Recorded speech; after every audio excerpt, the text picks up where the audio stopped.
For economic development. I'm the board. I'm based on the presidency.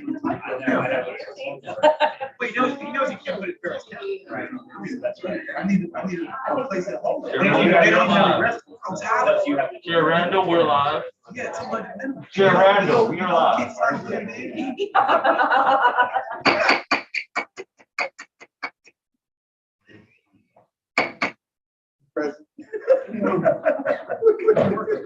Well, good evening, authority members, and good evening to the Northern Virginia region.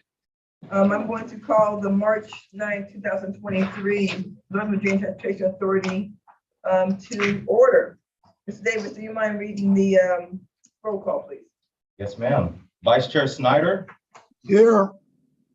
Chairman McKay, Here. Chair Wheeler, Here. Board Member G. Ferranti, Here. Mayor Wilson, Here. Mayor Davis Younger, Mayor Rischel, Here. Mayor Reed, Here. Senator Boysko, Supervisor Harity, Here. Mr. Bedell, Here. Ms. Hines, Here. Mr. Cole, Mayor Wood, Here. Mr. Lynch, Here. and Mr. Horsley. Here. Chair Randall, we do have a quorum. Yes, we absolutely do. That's wonderful. We have a fairly long agenda tonight, so let's try to get through it as efficiently as possible. First, we're going to do travel trend updates, and we're going to ask Mr. Rashad. Madam Chair, I wanted to know if you wanted to do the minutes. Oh, I'm sorry, my bad. You said that so nicely. Richard. Minutes. That was pretty smooth. That was very good. That was very good. My apologies. I'm assuming everybody read the minutes. Move approval of the minutes. There you go. Is there a second? Second by Ms. Sines. Any discussion on the motion? All in favor, say aye. Aye. Any opposed? That motion will pass with two people who have one abstention, with one abstention and two abstentions, and two people who are not. So Mr. McKay has abstained, Mr. DeFronte has abstained, Mr. Boysko, Mr. Cole are not in the room. All right, now we will do the travel trend updates. Thank you, Madam Chair. Before I turn it over to Mr. Rashid, I wanted to note that starting in June of 2021, we've been reporting on trends in work from home and highway usage and transit ridership to really understand the pandemic's impact on Northern Virginia's transportation system. So tonight, this will actually be our 9th report in the series because we give it quarterly. For each 3-month period, we compare data metrics with corresponding weeks and months in 2019, which is the year before the pandemic. At the December meeting, we had a robust discussion on zero fare for transit. David Meyer, who was the mayor of City of Fairfax at his last meeting serving on the authority, provided a detailed report of how zero fare worked for the city's queue system. Tonight, we will present our travel trend data first, and we've invited Dr. Bob Schneider, who's the executive director of the PRTC and OmniRide, I should say, to use correct language, and Josh Baker from Dash to present on their system zero fare service. We have 3 systems in this region who are undertaking zero fare at this time. So we have Dash, OmniRide, and Q.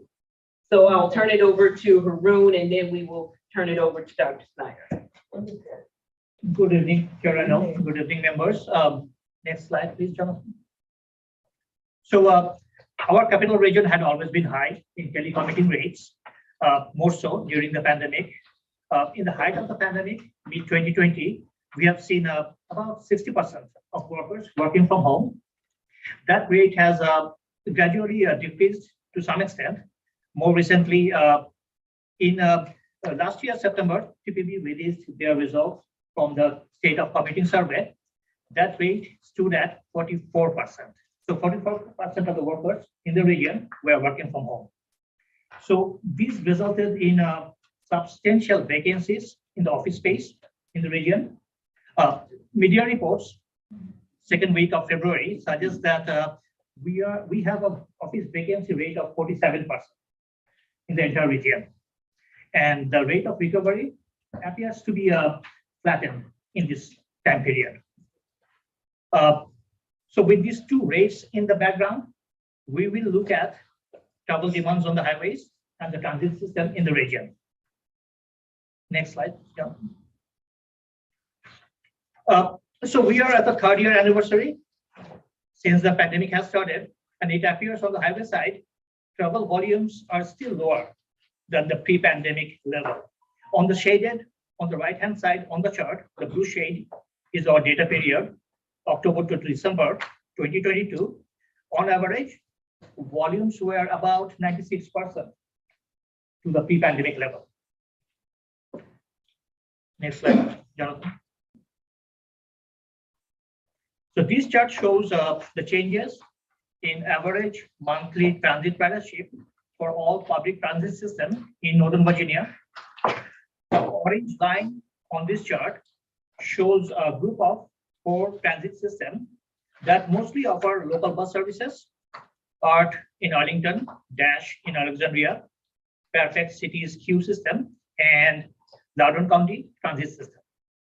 So as a group, together, they reported ridership within 84% of the pre-pandemic level. Within this group, Dash actually surpassed pre-pandemic numbers. In this data period, October to December, they reported 15% above beyond pre-pandemic ridership. But the services that mostly rely on commuting trips, the bottom 2 lines, Metrorail and VRE, are still below 50%. Specifically, Metrorail was within 45% of pre-pandemic, and VRE was at 31%. That's all I have for tonight, Chair Arnold. I can take any questions. Thank you. Members, questions? Yes, sir, Mr. Harry. In the first slide, it said we were the highest in the nation. Where would we be if we took the federal government out of the equation? Is there any way to get that? I mean, I know that might be too difficult to do, but obviously that's the big driver. Right. That's a very good question, but very difficult to track. Of all the data reports or data sources we have analyzed, no one actually demarcates federal buildings separately from the whole pool. I thought that might be the answer.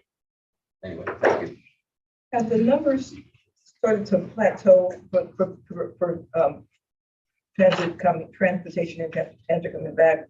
Is it still going up or is it plateaued? In other words, do we think we probably hit maybe what's going to be our levels from here on out? I mean, it's 84% of pre-pandemic levels, but we think that maybe the size is going to go. Good question, Karen. So what we call the new normal, right? Normal, yeah. Having gathered. Yeah. So when I say plateau, that is the office vacancy rate coming back to the previous level. So it's about 50% now. It was rising real high, real fast since the height of the pandemic, but now it's plateau. On the transit side, I don't think we can use that term, that the rate is plateauing, or it's very hard to tell which way it is going. Okay. All right. All right. Thank you. This was really interesting. Thank you. Anybody else?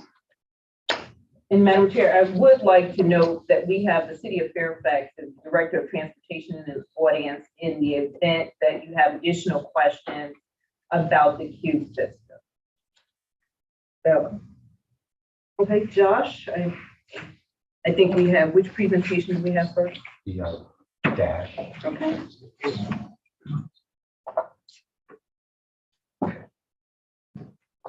But pick any chair. Any Which one's the chair. hot seat?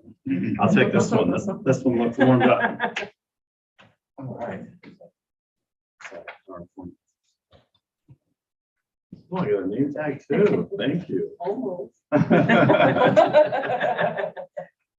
Good evening, everyone. It's a pleasure to be here. Josh Baker, General Manager and CEO of Dash. Many familiar faces in here, and it's good to see many of you again. And those of you I haven't met yet, pleasure to meet you. Just want to talk a few minutes about our Fare Free program.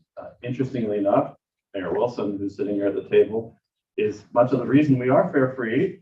So nod to him to start this all off. But I will say that we have a very successful program in Alexandria, and I'm excited to share a few facts with you about it and answer any questions. And then Bob will follow me and probably correct everything that I've said wrong and tell you a lot of new more interesting things than what I do. So on the next slide here, I want to mention to you all that we actually just released our first annual Fare Free program report. It is on our website at dashbus.com/free. That has a lot of great information and details about what's been happening with our Fare Free program in Alexandria. But needless to say, a little bit of history on that helps to frame the context of that. In September of 2021, we went fully fare free. So all services on Dash as well as the DOT fare transit service in Alexandria are free to ride. That does not include Metro bus or Metro services. We received funding from DRPT from the TRIP program, Transit Ridership Incentive Program, to the tune of about $7.1 million over the course of 4 years, with the first 3 years being funding in a step down method, followed by year 4 being having no funding, but being a condition of receiving the money that we must remain fare free. Also in September of 2021, we adopted a fare free framework, which is also available on our website. And that was meant to speak to the process of not only going fare free, but what do we do year after year as it relates to fare collection equipment? What are the sort of points of no return when it comes to considerations if there was a desire to revisit this and potentially step back from it? We needed to make sure that was outlined. So there is also a framework there. We're getting ready to remove our fare boxes, which we currently use to count the passengers when we have our automated passenger counters fully certified. So we're excited about the next step. And then, as I mentioned, with the report, there's a lot of information on metrics, ridership, customer feedback, operator feedback, and budgetary impacts. So on the next slide, I will tell you a couple of quick facts about it. So first of all, as mentioned previously, we have exceeded our pre-pandemic ridership. By the month of September, we had exceeded ridership numbers dating back to 2015 at Dash. So 2 things here. One, to note that we went fare free, but we also redesigned our bus service, the new Dash network, which was informed by the Alexandria Transit Plan, a multi-year plan to think about how do we make transit more useful and accessible within Alexandria and meet current time needs. So the combination of these efforts has really netted a great effect. We have seen the biggest ridership increases middays, evenings, and weekends, and some overcrowding on our lines 31, 35, and 36 due to student ridership, which has exceeded expectations as well. On the next slide, you'll see what I call the skyscraper graph. And this gives you a visual representation with the light shaded skyscrapers in the background being everything pre-pandemic. And then you can see what happens when the pandemic begins there, when the lines turn red and take a nosedive. And then the following year, which is a darker gray. And then as we come out of the pandemic, you see what happens in the green lines. One thing I will note is you can see on this graph, both the implementation of the new network and free fares, which was September of 2021, and then also the Omicron surge is noted there in January, which was also impactful on transit in the region. The blue line, though, at the top is the one that we're excited about. And in fact, this graph is a little bit older because I know you need it for the materials, but I will say that we have seen the same trend in February. That number has actually gone up from where you see it hovering there in January. So it continues to soar high above anything pre-pandemic. So we're really excited about that and the effects of the program. On the next slide here, we'll talk briefly about the customer survey. This is the question we get asked a lot. So we went fare free and we launched a new network. Maybe a little bit of strategy there, maybe a little challenging, right? Because we wanted to make sure we emphasize the value of the new network, got more people out to ride it, and also remove those barriers and create a more equitable system. So how do we parse out what's the effect of the fare free program when we can't really differentiate the 2 pieces? I would say that they both have had substantial impacts on us. I don't think that one or the other standing alone would have had the net impact that we have today. So 71% of riders who responded to our survey indicated that they are riding Dash more because it is free, with a higher percentage of that being individuals who identified as low income. So we know that that's having the effect of helping our low-income populations to move around the city more easily and without the financial burden that would otherwise come with fares. 22% of riders have started using Dash in the last year. So that tells us that we have new people getting on the system who didn't ride pre-pandemic or during the pandemic. And the top factors were increased frequency, just over 50%, and the free fares. So again, as I note the importance of really relooking at transit and rethinking how transit is treated, I tell people that I think this is one of the great steps in reconsidering transit as an infrastructure and not as a business.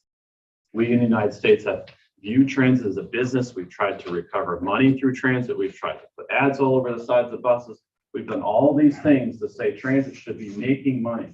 The reality is transit helps people to live their lives, and that helps to drive our economy. That helps to get them to healthcare, gets them the jobs, it gets them to retail, and that's how we build our tax base. So infrastructure, infrastructure, infrastructure. 67% said free fares improve their perception of the service, which was an interesting statistic because we were concerned that there was going to be an adverse view, particularly because we were concerned about people riding too much crowding, and also potentially people staying on the bus who maybe didn't need to be, well, they needed to be on the bus, but for the wrong reasons. They were there to try to stay warm. They were there for reasons other than getting to a destination. And although we have seen a little bit of that, we've been able to manage it in an effective way, and it has not been as much of a problem as we were concerned about. There are some concerns, though, notably about overcrowding, and we do have more incidents. But here's the thing I would point out. We are all seeing increases in violence on transit and throughout our communities. We are seeing an uptick in attacks on bus operators and our public service personnel. It is a problem post-pandemic. I don't think it is unique to this program. It certainly probably makes it easier for them to get on our buses and potentially create a challenge. The other piece has been navigating the students, a big increase in student ridership. Students, we all went to school. They can be a little wild and crazy in middle and high school. And I would say that they're even more wild and crazy than when we were there. So again, some things that we've been dealing with, but I'm happy to answer any questions. I will state before I turn it over to Bob, you know, he and I both operate distinctly unique, different variations of transit. One of the things that really helps us in Alexandria is a relatively small footprint and the fact we aren't doing a lot of commuter transportation. Pre-pandemic, we did estimate that about 40% of our ridership was commuting in and out of DC and commuting around the region. It's interesting that those commuters aren't back. We saw that chart about Metro Rail. They're not really riding Metro Rail yet. Our ridership is way up. So what we know is that people are using Dash more to get in and around Alexandria, which is a really important thing for us. We see ourselves as that local system, and we pride ourselves in making sure that service is of high quality. We do connect with the Pentagon, and we do have some enhanced services along the west end of the city associated with the I-395 express lanes project. But again, I think that it's important to consider the geographic coverage, the various things, and essentially what the ridership was before you consider a decision like this and what you're trying to make after are just some things to consider. So would you like me to stay for questions or let Bob go on them? Yeah, I would like to stay. But if you'd like to come up, but I'd like to stay with Dr. Simon. Which Bob will give you Michael. Good evening. Good evening. Wonderful to see you all again. So as Josh mentioned, very different modes with OmniRide. We're the service for Prince William County. So we are much more driven compared to Alexandria towards suburban servicing. Heavy commuter service. I am the executive director. And so joined the organization about 6 years ago. It was all about throughput on I-95 and soon to be I-66. Because we have heavy commuter service, we have a different perspective. We're going to share a few different things. So one thing I did want to mention is the cost of fare collection was actually a major issue for us. Our service is really split into two different modes. Commuter service on 6695 plus some small points in between, and then our local service. Our local routes not robust. We do not have anywhere near the density. We don't have as much demand. And historically, the county did not fund that kind of service. It just wasn't something that was a priority of the Prince William County Board of Supervisors pre-pandemic. So that really wasn't a big investment. And we were staring down the barrel of extremely high cost of fare collection. We were to a point, if not for the commuter service, our local service, the act of harvesting fares wasn't worth it. And we look at it more from a business standpoint in this case. We were trying to work within the existing WMATA, very difficult pass program for us to develop pass programs for localized service. It's tricky the way the fare collection system is structured under WMATA. So in having those conversations about how do we get Nova Community College with a pass program? How do we get a pass program with Sotera? How do we do all these things? It became more and more expensive for us to do it. And for the amount of cash, actual cash we were collecting, it was extremely expensive. We're talking, I mean, that's all that technology. You could take a chainsaw and a sledgehammer and you could not get inside of one of those fare boxes on a bus. They're very secure and it's a lot of investment. When the pandemic hit, we stopped counting cash because we stopped collecting. We went cashless on our buses. We found mechanisms and ways that if we aren't collecting fares, we didn't know how the virus would be spread. So we all stopped collecting fares. Well, over that 1 year period, we looked at our ridership. We did an analysis and we'll look at some of the numbers in a minute, but we took a good look at who was paying us, what was the value. And when we reevaluated, we'd have a second facility. So we have two different facilities, one in all the way in Manassas, one in Woodbridge. We're cashless on the buses, on the commuter buses. Would we add in the staff to count it, and you run down all those different costs to maintain, replace, repair, $1,000 parts. Suddenly for us, for the volume of ridership, it didn't make sense. It really was a business question about how it sit. Second slide, or next slide, I should say. We also took the philosophy, had a philosophical conversation with the organization. And I figured out the very first time I went to work in transit, I was working in the mayor's office, city of Knoxville. My boss was over the Homeless Coalition. One of the things we were doing is we were going to the transit system to negotiate pass discounts to then turn around and give to the homeless community so they could move people. So wait a minute, we're taking city tax dollars, going to the transit system, negotiating city tax dollars to go to the Homeless Coalition and trade out passes. It's a tax shuffle. This is, I was, a 22-year-old MPA student looking around going, some of this doesn't make sense. I also noticed working with the disability community early in my career, the high cost of transit on some of these different programs.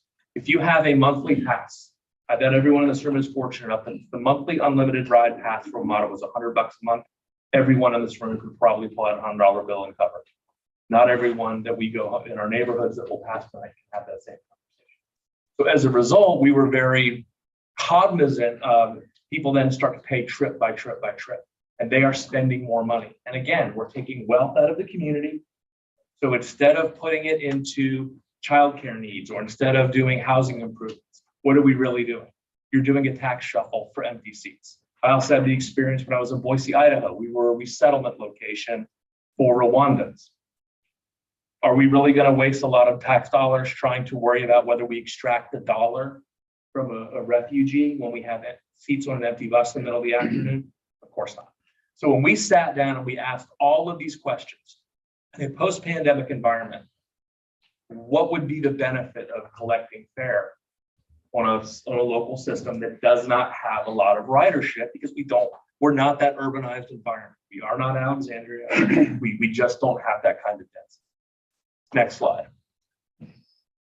My boss, Alex Roman, he was my region vice president. And if you do not know this song by the Kingston Trio, on your way home, I implore you, it's the best 3 minutes and 11 seconds of your day. The story is very simple. It's a protest song written around 1949, and it was covered by the Kingston Trio in the late 50s or early 60s. Charlie has a dime. And he goes and he grabs and he takes the Boston subway, but they raise the fare a nickel and he can't get out. So now he lives his life riding transit because his wife meets him at 2 o'clock every day to feed him the sandwich through the window. He's trapped inside transit. You say, well, that's just the song.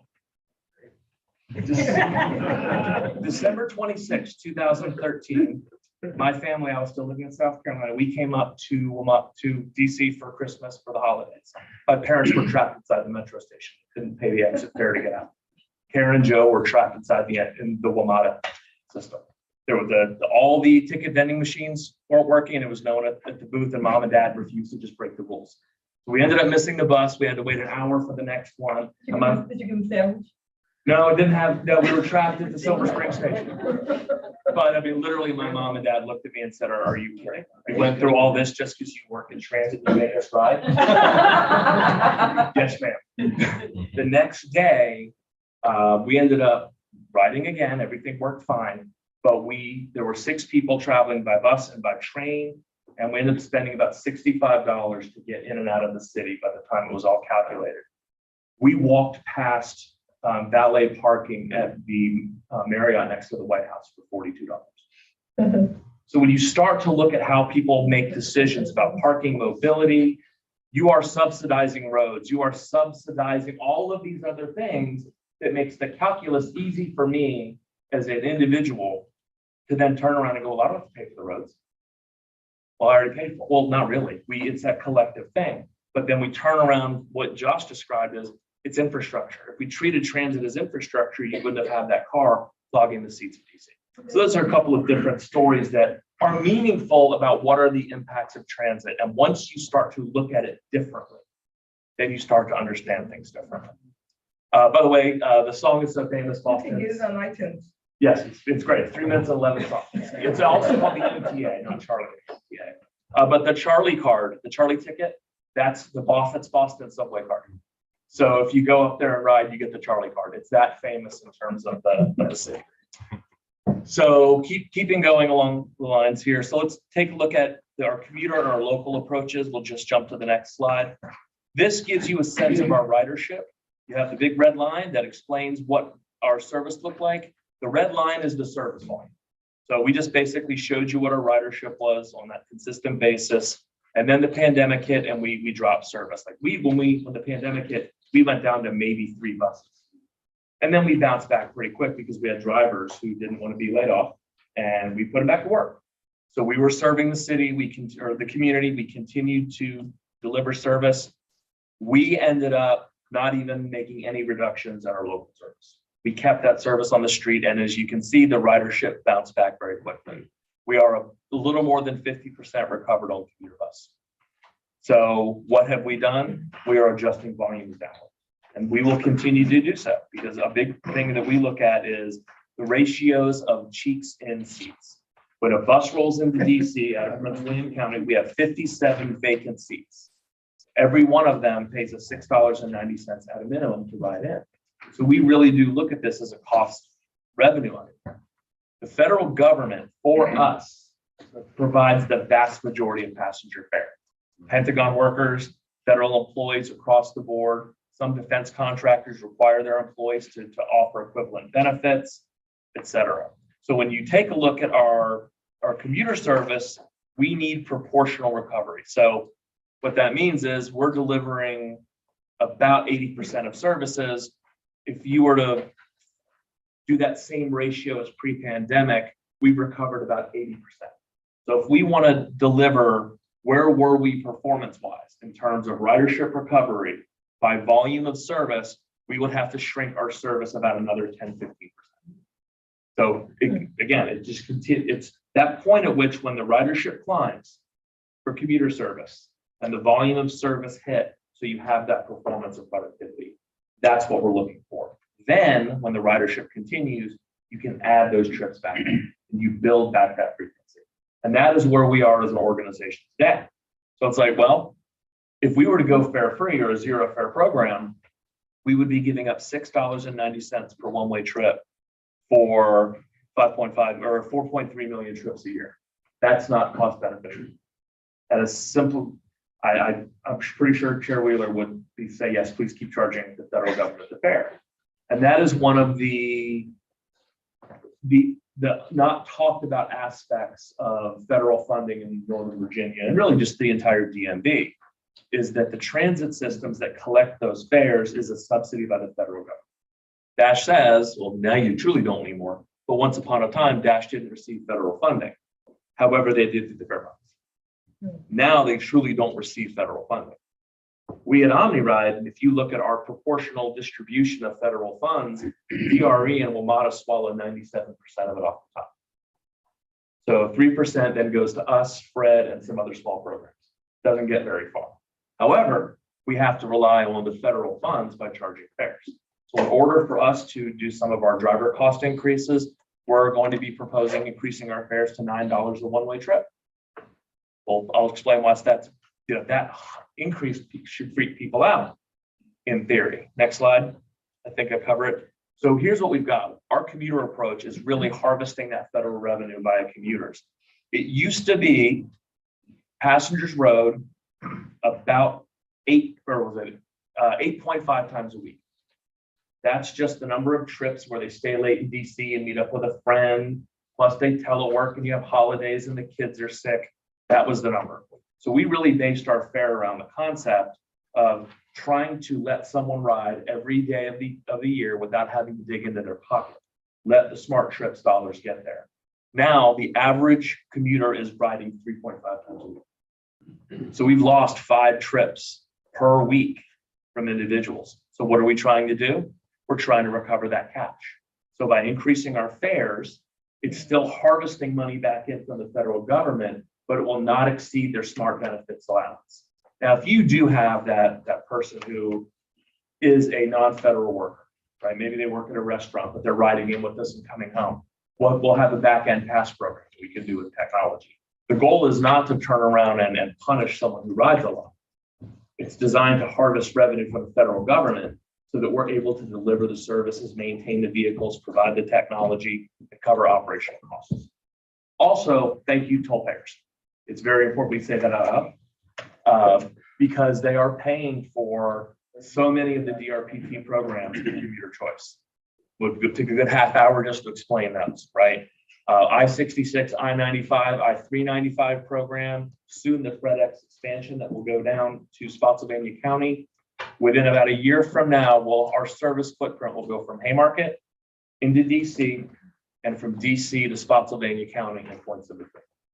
So when you're talking about that large of a footprint and that large of a passenger base in different modes, we have to have different ways to deliver services. So what drives the revenue is part of that question. If we don't have the revenue, we can't afford the trip unless the county provides the funding for it. The county, so that's the burden again falls back on the county. So that's the approach we take there. Next slide, please. Local, we recognize it's a tax shuffle. Let's bypass the red tape. Let's not strike a deal with the community college. Let's just recognize the value of the community college, what Nova brings to the region, and just partnership together to realize they're going to develop more workers that go work at Micron. Those taxes go in at Micron. Tons of workers. You have more income staying in Prince William County, Manassas Park. Now you have a growing tax base. You have more opportunity. You have more business. Just an easy way to take care of that. And we just direct our state and local funds to pay for it. We're not really worried about chasing a fare recovery of 17%, when in reality, we're going to spend almost just as much, if not more, for us to collect that money. That's repairing fare boxes, all of those different costs. And we are very proud to have won 2 weeks ago the Chamber of Commerce Excellent Business Award from the Prince William Chamber, because we're developing services and delivering services that businesses want. They're asking questions like, hey, do you have a route in this area? It's part of economic development. And so we're continuing to build that. And our philosophy is if we can deliver services that have a value to the taxpayer, they just don't mind. And that's exactly what Josh's survey was talking about when they described the value. Does it improve the image of Dash? All of those things. Keep going. That's it for me. We had the same questions and concerns about driver safety. Really has not been an issue. A lot of the incidents that occur revolve around fares. Don't have money, don't have this. A big bad dude gets on the bus and the operator goes, I'm not going to tangle with that guy today. So they let me pass. And then the lady on the back of the bus goes, hey, driver, you didn't make that. Next thing you know, it's a ruckus. That literally happened about 2 weeks before we went fare free. We had passengers kick in the glass because the driver's like, no, you don't have the fare. Okay, great. That was a $600 door over what could be in some communities $1. For us, it's about $3. But those are some of the things we truly look at. The final thing I say, it is a philosophical reality that in a community like ours, the federal government takes our wealthiest citizens, puts a pass loaded with money in their hands, and then they ride free into DC. Our fare by ratio for our lowest disenfranchised communities was one of the highest fares per capita in the region. And now we are zero fare. And so talking about leaving wealth in the community, not shifting it around, and instead using our federal partners to cover overhead cost technology and build a more robust service in our disenfranchised people. Wow. Those are the highlights of how we approached it. Very different from Dash in terms of the philosophical question. We are both, I believe, and our board of supervisors, we didn't go to the state and get a grant. Our board of supervisors said, let's go for it to see how it works. And it works. And so the ability to give the gift of zero fare transit at the local level while still not overburdening the taxpayers with it. We don't have to worry about whether the state has the money. It's small enough of a dollar amount. You might argue later on, if we have a high enough ridership, what could you do if more people paid? That's a later conversation, but we're not there today. And this is the right thing to do inside of our. Okay, thank you. And we're going to have questions for both of these gentlemen. Mayor Wood. Just a point of clarity. So the commuter is the only thing that's going up, non-local is what's free? Yes, sir. Got it. That's what I just, because at the end, when you ended with that, I was like, okay. Now, I guess question for both of you, are you having a trouble recruiting drivers or drivers coming back since people were laid over? And I know Alexandria has a ton of usage. I know our school bus systems, it's a ton of driver shortage. So I'm just wondering how the bus drivers. And I think I've been in transit over 20 years, even though it looks like I'm 21 years old. But the entirety of my career in transit, it's been an issue of having the drivers. The problem just was always there. It just got way worse, as it did with all industries. We have chipped away at that and made headway. We find that getting drivers in the door is about what you pay. Keeping them there is about your culture. And right now we are at the end of our current contract. So we're probably at the bottom again of the tiers around the region. But I think that we've done some innovative things such as job fairs and get people in the door. So we're trying. We're not where we need to be, but like I said, I've never been there in 20 years, so I don't expect to be there tomorrow. On our end of things, it's extremely difficult because it's commuter driven. So we don't have 8-hour morning commute shifts. So you're asking someone to come in and work for us for 3.5, 4 hours, take 3, 4 hours, sometimes 5 hours off and come back and do it again. It's hard to raise a family. It's hard to sustain any sense of home life. For some people it works. We've had drivers who have gotten their associate's degree over in Woodbridge in the middle of the day. Love it. That's what they come looking for. Some of our operators work part-time in DC. So they come home, or we home to the yard, they grab their car and they turn around and head right back in to drive Uber. So there's different ways. Another one of our employees, he's been with Home Depot for 15 years. And he refuses to take the shift that lets him have a straight shift because he likes having that 1.5 income. It works for him. It fits his schedule. He can practically see the Home Depot from our parking lot. That's his philosophy. It is very difficult right now in that to operate one of our coaches, you must have a clean background check. Okay. You must have a clean driving record and you have to pass a drug test. And that's like, oh, what shouldn't be that? Well, they just legalized cannabis inside Virginia. They're decriminalizing. It happened out west first. Oregon was the first one in the country to really do that. It hit them really hard in terms of being able to recruit. We're seeing it more and more. The theory is you should recruit young and then they work for you for a very long time. Most of our hires are coming in at 45 years old. It's a disconnect of what transit used to be in terms of community. Josh is 100% right when it talks about culture. Organizational culture is key. It is also one of the things where if you were a transit worker in your community, you were held up on a pedestal. Also, we talked about this stuff with the Kingston Trio. Let's go back even further to Rob.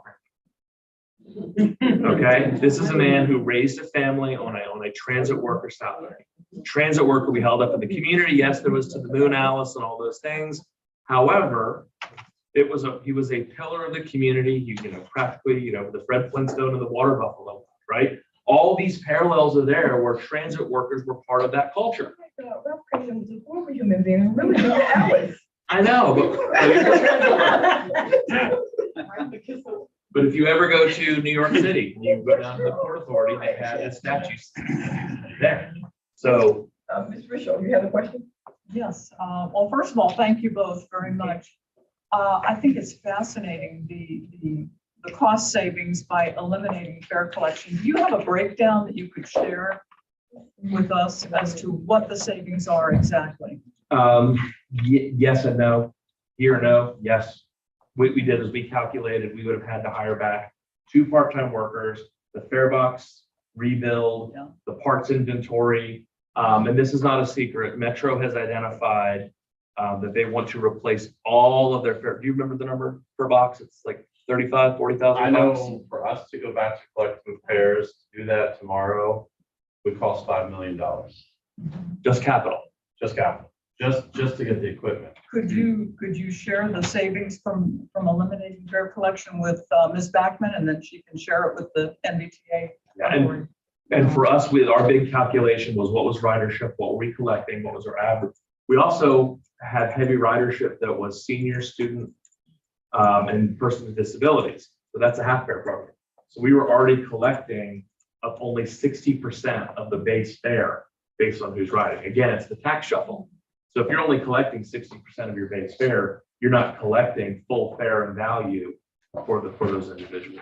So we have all that all. Okay, thank you. Thank you, Madam Chair. Just real quick, you said the background check, CDL required? CDL requires. Okay, you can say that, so I wanted to make sure, so that is required. And Yes. do you help them get that, or they have to come with already to go? We now train you. So And if you can start Same here. and then work toward it. if you have the clean background check, the clean driving record, you're 21 years old and you can pass a drug test, we will turn you from citizen to amazing transit worker. We're doing the same. Yeah, and Everybody's. Yeah, we're having to do that. We didn't used to, but we do now. it's a statewide, we've had a statewide task force since pre-pandemic. So pre-pandemic, this was such an issue that we had a statewide task force to tackle these very issues to try to engage and improve our hiring. So Josh, I have 2 questions. I'm on the CTB, so I was involved in the creation of TRIP. So my first question to you is, do you think the 3 years after the 3 years, you'll be ready to take on the cost? The city will be ready. Yeah.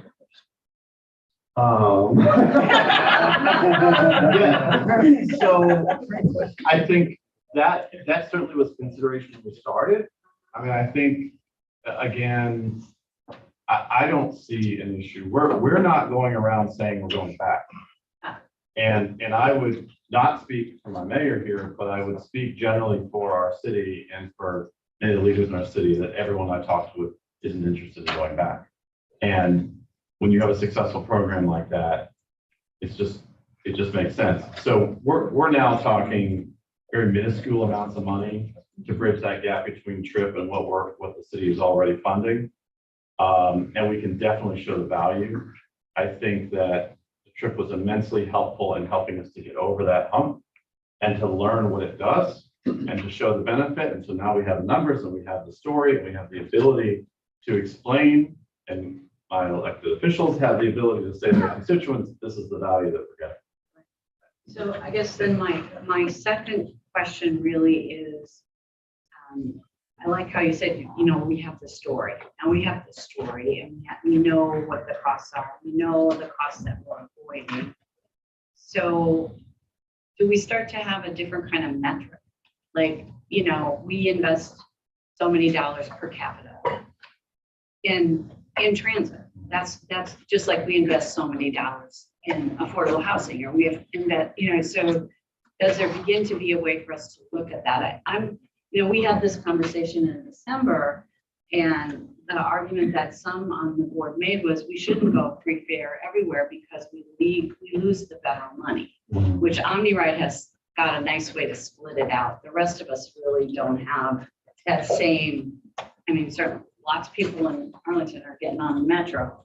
But I do think that figuring out what the new way to talk about it, which is, it's a couple dollars per person in your city to make sure everybody has this access, is potentially the right way to characterize it. Yeah, and I keep going back to the infrastructure discussion.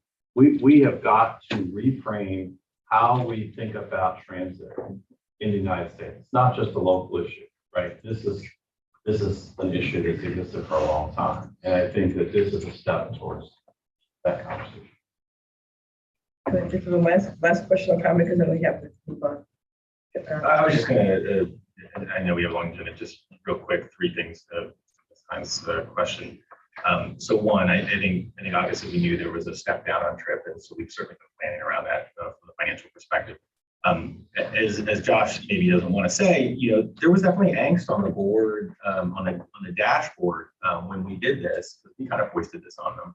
And I think some of the angst was really around, they knew that this was going to be necessarily a trade-off with potentially some service expansion that they wanted to see in the future, and concerned that, this is where we were going to spend our money, where, transit advocates, particularly on the board, we're like, well, we'd rather you pay for the service and so expanded services on our plan. We still have to figure out how to fund some of that stuff in the future. And I think the third thing I would say is, we're just now, I think, beginning to see some ancillary opportunities that exist. We talked a little bit about this at the last meeting. We just had our joint work session with the school boards the other night, and as Josh mentioned earlier, Josh is now one of the larger transportation providers for middle school and high school students in the city of Alexandria every day. I see it on our buses, and where that can take us is potentially a broader conversation with our schools about, hey, do we need to provide transportation for these kids in the way that we do? Because right now we got school buses running right next to dash buses bringing the same kids to school. And so that is a edgier conversation and one that is tougher for the community to have, but I think it's one that now we have the ability to have. So. Well, thank you, gentlemen. That was very interesting. You all have given us your emails. I have questions. I hope that I might be sending these questions via email. So that was very interesting. Thank you. One final comment I'll make is one of the things that you have at your fingertips in the DMV is, Justice Brandeis in the laboratories of democracy. We have commuter models, we have local models, we have urbanized areas. We have all these different systems doing something different. And there's a lot of great things happening at almost every system we're talking about. So we're thrilled to come in and talk about these things and help learn and help grow, develop, and continue to improve transit. Monica, thank you for the invitation. Madam Chair, Mr. Snyder has his hand raised. Oh, I'm sorry, Mr. Snyder. Yes, sir. Thank you very much. Just a little historical note. The mayoral candidate for whom the Charlie on the MTA song was created in Boston actually lost the race. So the song outlived the candidacy. That was worth it. Thank you. Very good. More seriously, I am interested in the fairly unique economic models that make both of this work, both of these examples work. And I think we need to parse those economic models to determine where we're going to raise the money to support the free fare systems, because as we know, drivers, fuel, buses aren't free, and all of which are subject to significant inflation, especially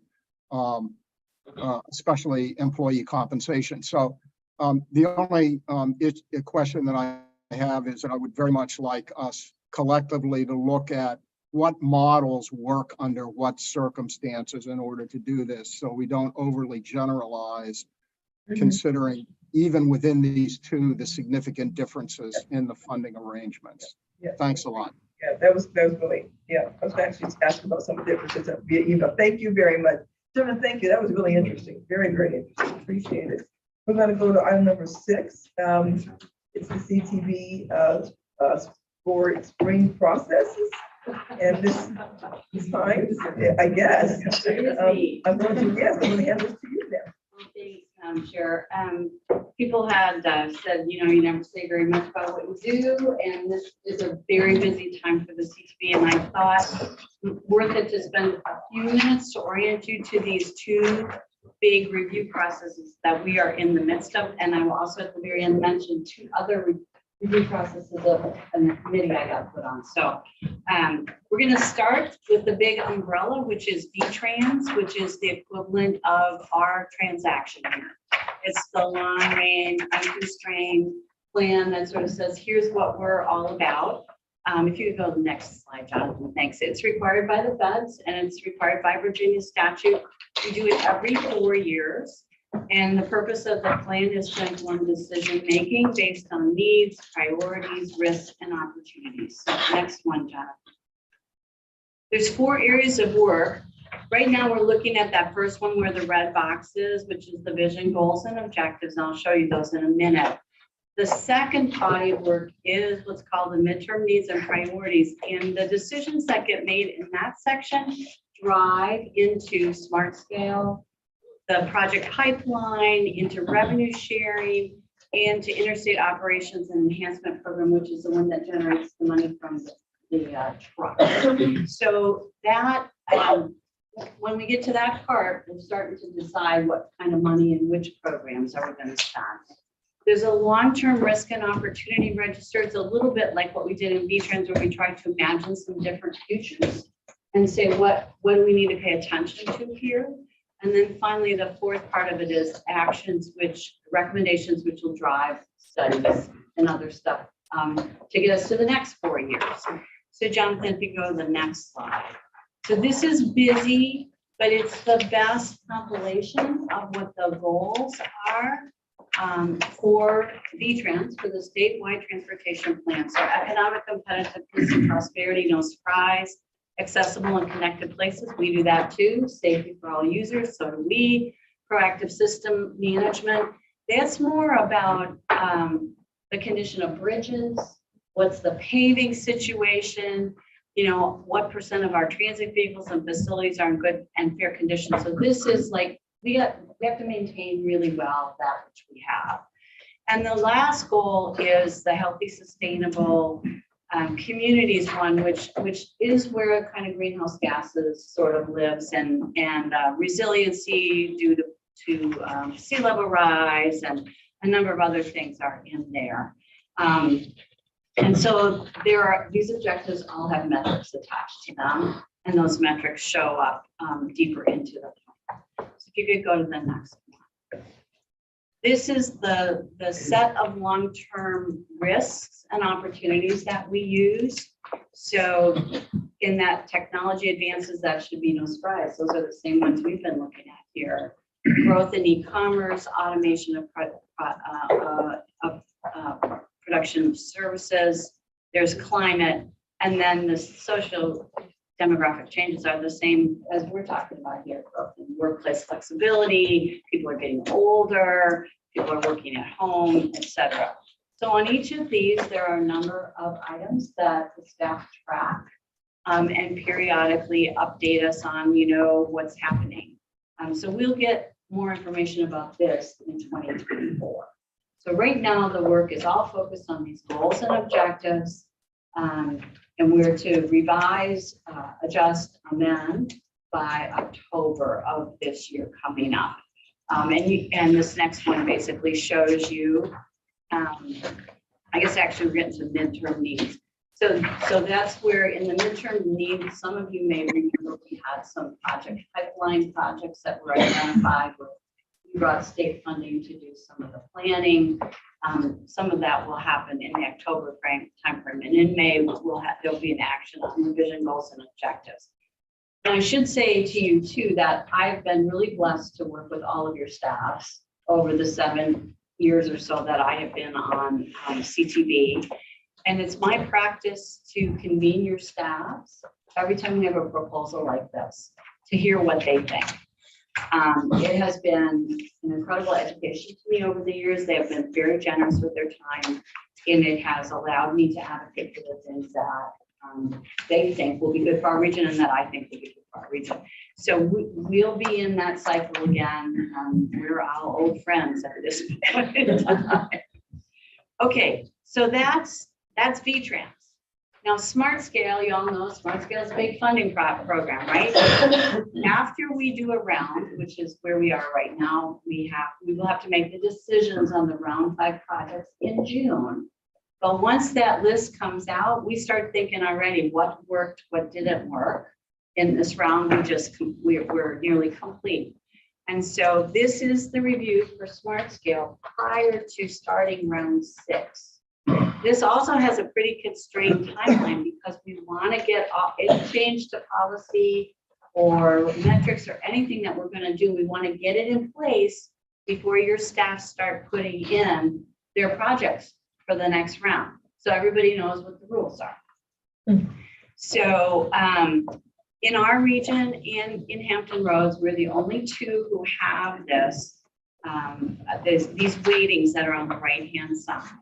So projects are evaluated on 6 dimensions, and honestly, these should look kind of familiar to you too, because they're a little bit like how we do our prioritization process here. But you see congestion mitigation at 45%. The next,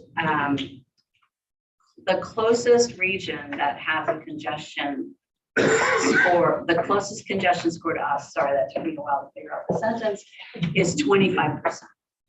So we are overly represented in this congestion mode. Land use is 20. These all look pretty familiar. I think a lot of us have become fairly uncomfortable with safety being at 5%. But I will also say, I have to remind you this, that Smart Scale money shows up 5 to 6 years after we award the project. This is not near-term money. So if you have a very serious safety situation, Smart Scale is not the right program for you. You got to do something way sooner. We'll talk about that in just a minute, okay? So next slide, Jonathan. There's 4 bodies of work that are going to be going on. They've hired, they've hired Ho Chang, who many in this room know. But ATCS. Okay, ATCS. Ho Chang used to work for Fairfax. He worked for a whole bunch of different people. I met him on the 395 hotline when I was first on the county board. Anyway, his group is doing a lot of the statistical analysis and the survey assessments associated with this. There'll be a procedural review, and then the policies and the codes will be changed. And so we're going to work our way through all of this. They're going to update us every other month on where they are in these processes. Your staffs, and I believe you, have gotten a request to fill out a survey. If you haven't done so, you should do so. It's Friday, right? Yeah, I think it's due, tomorrow. So do it. I know your staffs have, I know Monica worked with the RJAC on that. And the board members, we will have an opportunity, a conversation later in the month to give our input. But once again, I have already met with your staffs. I already have all their comments. I'm synthesizing those, and Scott Kasperwitz, who's the other Northern Virginia rep, and I will be talking with staff about that. So that's that piece of it. And this is what's in the procedural review, just for your information. They look at all of these various components. And then here's the organizational review of how they're gonna run it through to get it to us. I will say to you that I told them they were very short on people who actually filled out applications in this review. And that it was really important for them to pull some jurisdictional people in. And I hope they do. I've suggested actual people that they are at least pulling from up here. So I'm hopeful that this will not just be the people who are receiving, but the people who are including. And I will continue to ask them. And then this kind of just shows you the timeline here for the work we have to do. related to Smart Scale. Timeline's not very different from the V-Trans timeline. So this is a very, very busy time for the CTV. And the last slide basically shows you this in a different view. Now, the last two things that are going on, the secretary, Shep Miller, we have an agreement every 5 years to go back and look at revenue sharing, which I was involved in the rewrite on revenue sharing 5 years ago. I'm the only person still on the board who was involved in that rewrite. So he put me on the committee along with my colleague Greg Yates and a couple other brand new people. So we're looking at revenue sharing. We're also looking at what the Transportation Alternatives Program, which is a small program that's federally funded that does sidewalks and bus stops and the whole program probably for our region between what I have to allocate and what TPV has to allocate is about a $10 million program. Revenue sharing is $100 million a year. In the jurisdictions have to do a 50-50 match for revenue sharing. So, and revenue sharing money is available in years 3 and 4, and transportation alternatives is in years 1 and 2. So the TA money is usually pretty fast. Revenue sharing lets you build a bigger project, but there's a limit on how much money your jurisdiction can ask for. And then Smart Scale is out there in 5 and 6. And you know, as I said to you all last year, this Smart Scale, or last month, I think it was last year. Anyway, this Smart Scale is very anomalous in the projects that were submitted and the way that we ended up spending half of the high priority money on projects under $11 million that were submitted by MPOs. So we're gonna all have to talk about that. But anyway, it didn't perform the way it has in the other ones. So that's my summary, and that's what I'm gonna be busy doing. Thank you for allowing your staff to talk to me as much as they do, because it really helps. So Mary, let me say before, I do have to, before I ask a question or have other people, let me say that your knowledge on these issues is just so valuable. You said you're blessed to look at us to have, we're blessed to have you on this committee because, I mean, you've been doing this for a while, and you come with a wealth of knowledge and you come with institutional knowledge about this. And I don't know if I say it enough to you, but you are very appreciated being here. I really do mean that. Questions? Really, because I got some. Yeah. First, thank you for saying that about Mary. I know we all feel the same way. On your timeline, the recommendations for potential changes go to the CTV in October, and then policy adoption is in December. I just want to make sure everybody understands the CTV has then the full authority to change these ratios and make changes to the rating system, or is there another step that has to happen? Well, that's a really good question, and I've been talking to Tracy about this. Many things about both V-Trans and Smart Scale were put into state policy when Aubrey Lane and Nick Donahue and Shannon Valentine were there. What I am trying to get up to speed on, because I didn't need to know before, is really what's in code and what's not.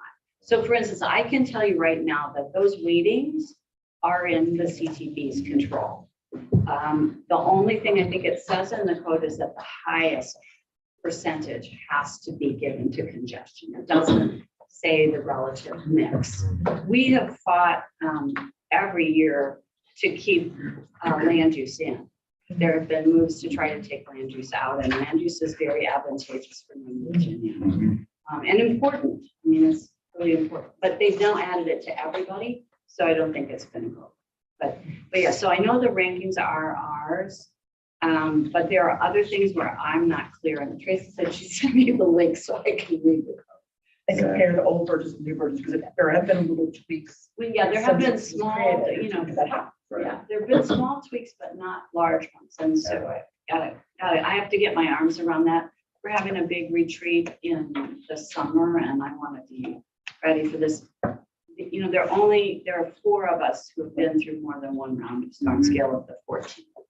So it's I'm worried. I'm nervous. Let's say that, I'm nervous. And I mean, I asked that question because I think this is a piece that, we obviously need to pay pretty close attention to here. And I think our legislators now as well, because there is some angst over anytime we make changes. And clearly, when you say we're looking back at what went right and what went wrong, there's some analysis, but there's also some level of subjectivity. And what went wrong is, might be very different to one jurisdiction than to another. And so it's not an exact science. And obviously we have the CTV there to make hard decisions, but it wouldn't surprise me if there's a lot more dialogue about that point and how it affects us as we move towards the end of the year.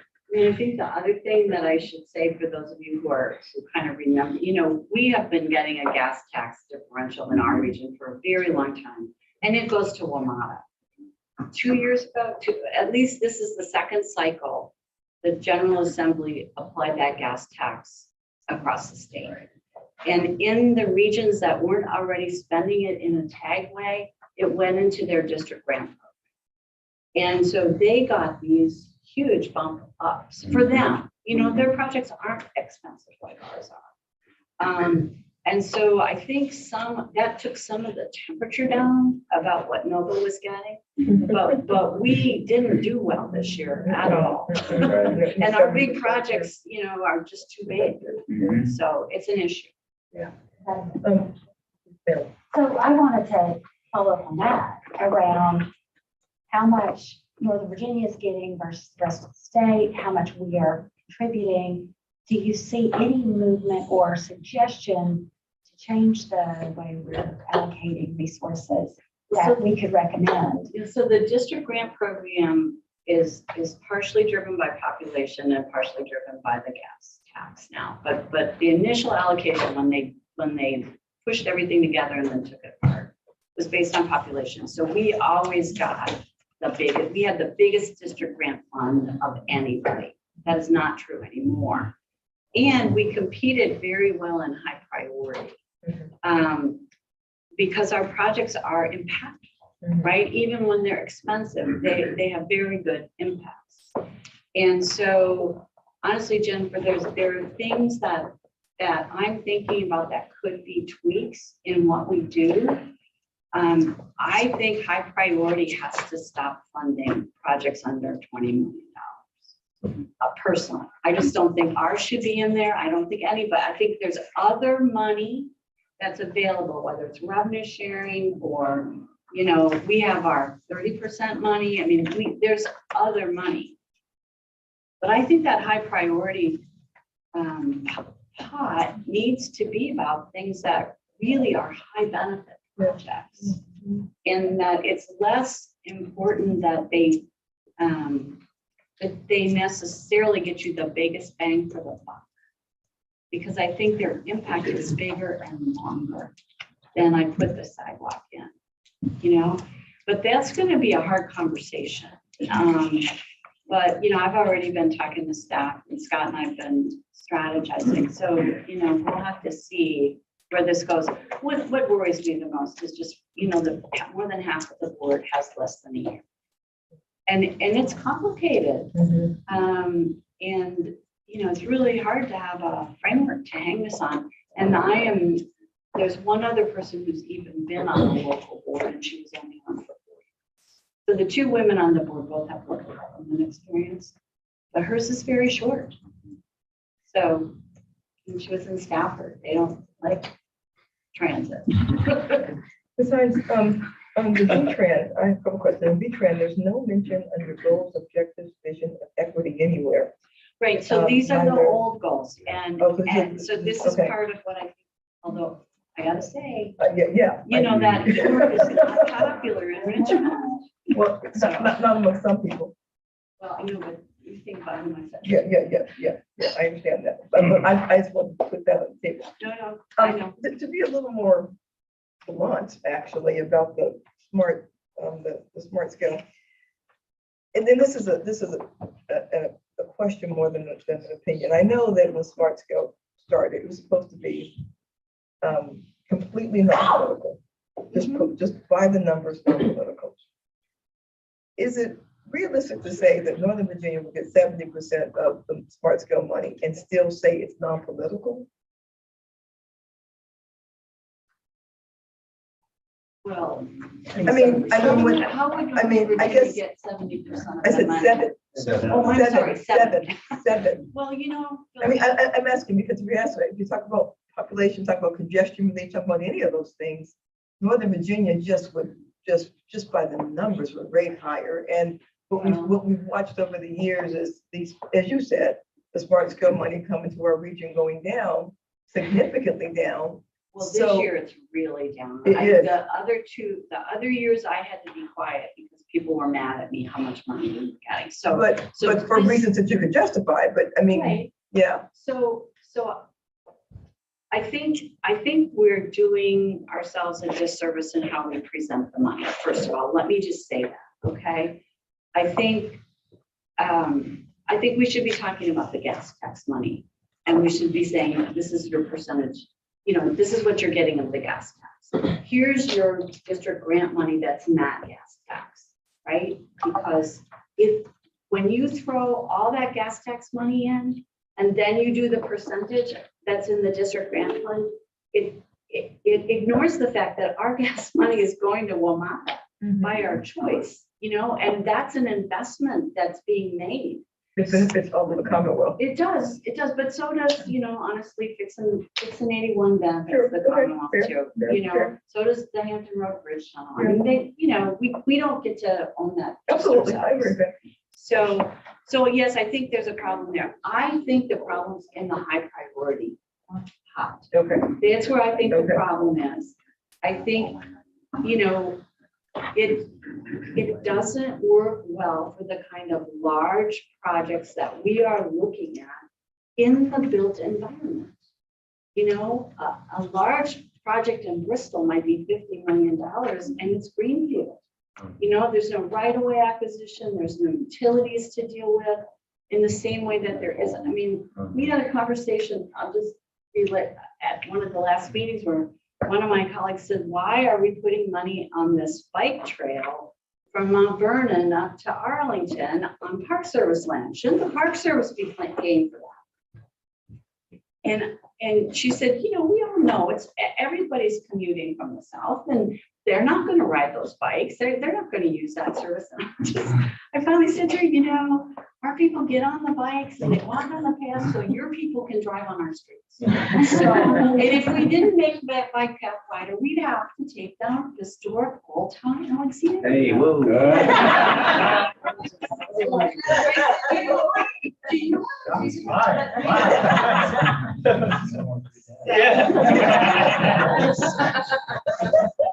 Where would people from Fairfax move? There goes the free, there goes the free. But I'm just saying, some of this is, we learned in the early years I was on the CTV that we could not make 95 wider. $12 billion to make it a lane wider from Springfield down to Richmond. That's when they said, well, we should buy the railroad from CSX because that's cheaper. And it is. The same thing with Out 66 Way. We've taken as many houses as anybody in this room is ever going to be comfortable taking out there. The rest of the solution is transit, buses, BRE, etc. That is a really hard thing to help these folks understand who don't live in the place. And a lot of the people who left, they had kids living in our jurisdictions. These new people don't. So I just, it's an education process. We are going to be up here, by the way. The Governor's Transportation Conference will be here in October in Northern Virginia, in Crystal City, and we will be having a CTV meeting up here. So think about if there are things you want to make sure. I make sure to try to, we're trying to plan a whole day with Metro and people riding the train, and people will fly in from the far reaches of southwestern Virginia, so we'll meet at the airport and stuff. But yeah, this is not simple. No, it's not.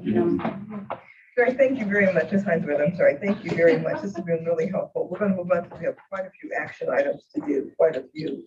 The first three action items are all that read out from the Finance Committee meeting. So Mayor Bishop, for items 7, 8, and 9, I'll just let you run through all of those all at once. How's that sound? Actually, 7, 8, 9, and 10. Okay, Thank you, Madam Chair. absolutely, thank you. I'm happy to note that the next 4 items, the first 3 are the Finance Committee's recommended budgets for FY '24. And the 4th is a policy modification that has already prompted an increased number of invoices for reimbursement requests sent into the MBTA. The Finance Committee started working on these items in September of last year. With Chair Randall's approval, I would request Mr. Longy provide a briefing on each of the items in turn. Absolutely. Thank you, Mayor Michelle, Chair Randall. Also have, as everybody knows, Chief Jasper next to me because many of these budget initiatives. To start off with the adoption of the operating budget. Our operating budget, as with your organizations, is the main accounting point for the day-to-day administrative expenses of the county. The attachment that's included with the staff report is actually indexed to the individual lines within the staff report. But I do want to note, starting off, that there are no additional staff being requested this budget year. And therefore, our baseline expenses are lower than last year. If you remember, we did add a number of additional positions last year. So taking those one-time costs out leaves the year base look a little bit lower than it would otherwise be. The large increase in the base operating budget is related to staffing. We did include a 5% increase. What we do is we watch the jurisdictions' budgets as they mature. They're not passed yet. We do a survey after those budgets are passed and kind of align the maximum that a performance increase for an MBTA employee is based on what the jurisdictions are doing in the region.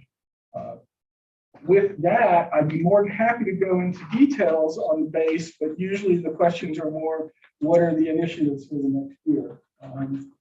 If we, I don't know if we need to go into detail. We went into it with finance. We did it in finance already, so. yeah, I do want to note that the Finance Committee has been working on these budgets, all 3 of them, since September. The new initiatives start with an investment consultant.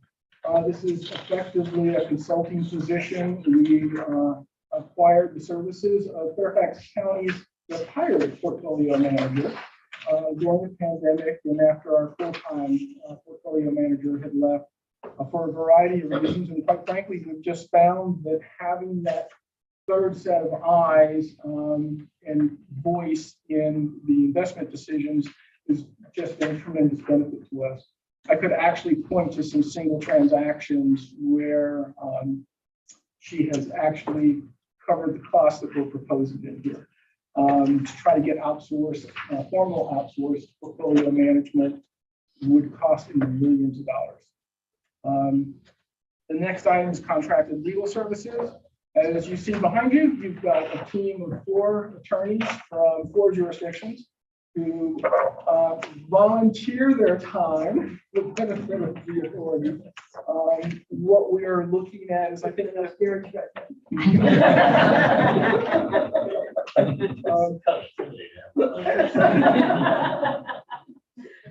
The authority has gotten to a point where I think a lot of the work that the council has done on second precedence for things has been done. What we are proposing is bringing in outside of legal services that would be openly and competitively bid to basically relieve some of the work on the council members so that their work can go back to the region. We are not proposing eliminating the council.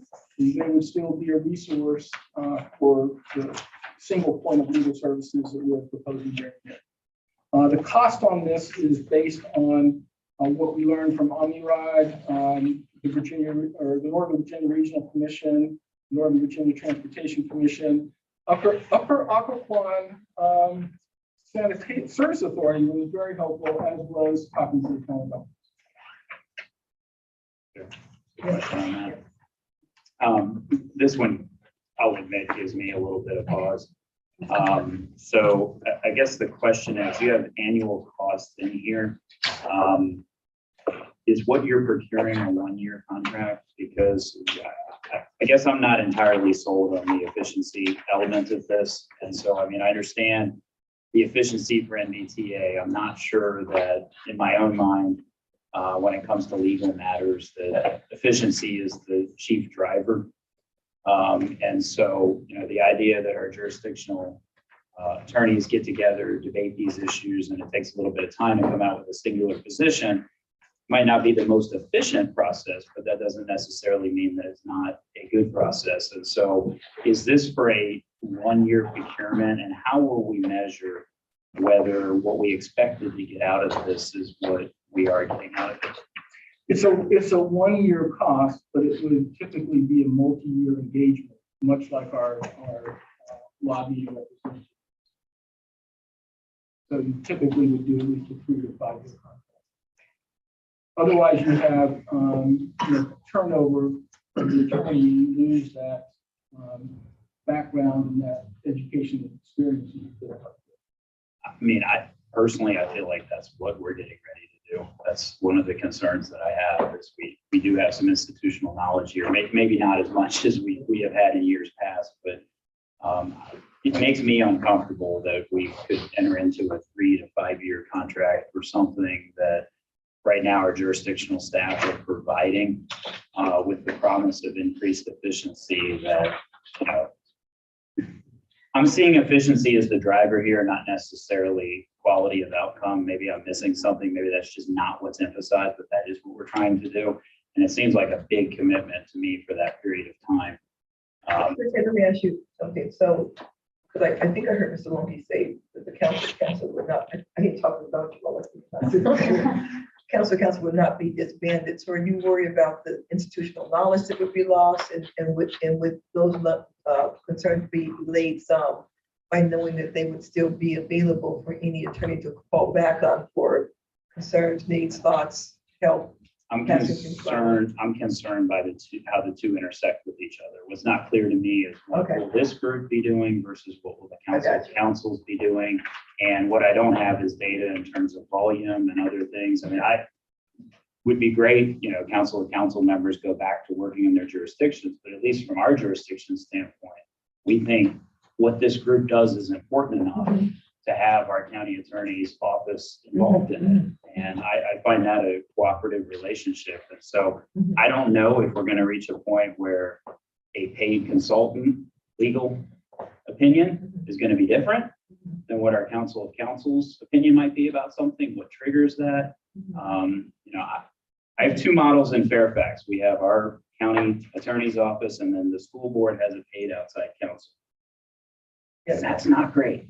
That hasn't always worked out great. And so based on my own jurisdictional experience, which is obviously a much larger piece than this, to me, before you bring in a consultant to do legal work, you have very clear definition of what their boundaries are, what triggers the council of councils, what the role for the council of councils is going to be. And I haven't seen that. So if we're going to enter into a 3 to 5 year contract, I sure would like to see that before, you know, we enter into that. And I think this group should have, you know, another conversation about that. It's the only piece of this that it gives me pause. But if you're looking at the dollar amounts here, I just want to make sure I'm not buying conflict. Would you like to table this part of the motion and then maybe have it go back to the finance committee meeting or another? But next, it probably would be the governance operations and personnel committee meeting to flesh this question out a little more. I would say, you know, yeah, I mean, I would say I don't want to tie up the whole budget for this. That's what I'm saying. But I do think before any procurement happens, we need to have a lot more clarity on this. And it, just because it's in the baseline budget, if for some reason the authority decides they don't want to move forward with that piece, they don't have to. But I want to make sure we get another briefing before we begin a procurement process. Just put it in either finance or governance personnel operations. It's probably more aware of discussion. Yeah. Hold on a second, Mr. Wood. Mayor, would you have something? I was just gonna say that I find, and I think, and I don't know if this was his idea behind it, but them having their own representation. You know, we've had those previous closed session discussions as well. And we don't have to always have it. For us, we use it and it works out because now you get multiple, you get a whole firm behind you. That's kind of important. It's not so much efficiency. I get more knowledge. I get a larger knowledge base. You know, on different issues. I'm not disagreeing with that. I will say though, this Because I model know is. you lean on efficiency, but I Yeah. would tell you get it. Well, I lean on efficiency because the That's what it description is. is leaning on efficiency. I'm That's just saying what this comes is a now. unique model where you have multiple jurisdictions. You almost have a law firm with very different viewpoints and things that are debated coming forward. Now we're gonna have one consultant, with their viewpoint. And so that you're actually reinforcing one of The the. same thing. Right. Yeah, exactly. You're reinforcing one of Yeah, the no, things that I'm you saying. Mr. Mayor Wilson. Thank you, Madam Chair. You know, I think to Chairman McKay's concern, I think we can, at least in my opinion, we can approve the budget with this funding in there. I think what needs to come back is a clear RACI chart that basically lays out kind of what the council is doing and what potential outside support would. And just make sure everyone's clear on kind of what those roles would be. Because I share Chairman McKay's concerns. I think, you know, trying to figure out, you know, whether they become kind of a Supreme Court, if you will, and the day-to-day inquiries are going to some outside counsel, or whether it's more of a kind of role-based things, you know, that the day-to-day is going to them and specialized stuff is going outside counsel. Like, you know, we just have to figure out what those So roles why are. wouldn't it make more sense to approve the budget with this item not in it? Well, I mean, I think Chair McKay is right. Like, we don't need to hold up the budget for something We that's don't have to. relatively small, but, We can, you know. we can pull one thing out of the budget, not that hard to do that. Just no. Don't these contracts, before you procure it, when you procure them, typically have 60-day notice of terminations or any time during the length of it? So if it's going wrong and there's concerns, you could issue that to stop the contract, even though it's 3 to 5 years. But if in year one, there's concerns come up, if you can build that into the procurement. Yeah. Okay, thank you. I mean, I understand, like, my concern is not that they're, and Chair McKay can speak for himself. My concern is not that they're gonna do something wrong or something like that. It's more is this a necessity and is this the right model for us? And it's really straightening that out, so. And equally, going into it, do we have the structure right so that we don't run into that situation? So, just as you follow up, I used to do this outside council for small cities in California. So I just want to share it over here. I get to split the 50,000. I just want to make sure it's hourly, not retainer, right? That's a question that, you know. It would be a combination of both. We have a certain level of workload that we do identify. SPA reviews before they come to the authority, you know, other certain policy reviews and stuff like that. That we can measure. And then there's the meeting representation as well. I mean, certainly producing a chart and doing a better explanation is fine. The contract also comes to you for final approval. So, I mean, we wouldn't go to procurement until we've resolved questions. But even then, the contract will come back to the authority for final approval. And in addition to a termination agreement, that would be subject to appropriations. So you could always not fund it the next year. Just seems like that might be important. The balance between retainer and hourly might be an important question as you follow. I think it's clean to just pull it out of the budget, but either way, it's fine. I think it's clean to just pull it out. It's not that tough to do it, but either way, it's fine with me. And I'm sure, you know, whatever comes back, whatever charts, whatever data, I think it would be important for everybody, the whole authority to get it, even if it's going to be discussed at a particular meeting, that everybody. But there's a readout of every committee at the full, at the full meeting. But also anyone can come to the Well, GBC no, meeting. I know anyone can come and anybody can call somebody and say, hey, I can't come if you're the three things, but if I only see it after the fact. I think this is kind of important, so I would just ask. You want it on the agenda for the full meeting? No, no, I didn't say that. I said, I think everybody should get whatever the information is the committee's gonna discuss. So that if they have opinions, they can choose to come, or they can choose to call or send an email. But if we don't get the, Doesn't the whole authority get all the committee information too? Okay, then you do get it. Yes, that's right. Hold on. But we can But we can make, yeah, share it in a separate email. all right. So, okay, so Ms. Rischel, how would you like to make this motion? Because we can just make a motion for the full budget, and then as Mr. Longy said, you know, before it goes out to bid, it comes back, or we can make a motion to remove this. Either way, I don't, that would mean. That probably will change the verbiage of the motion. Yeah, yes, it would. Okay. But either way, yes. To move the adoption of the FY 24 operating budget with the provision that. Well, so what you're saying is, with the provision that the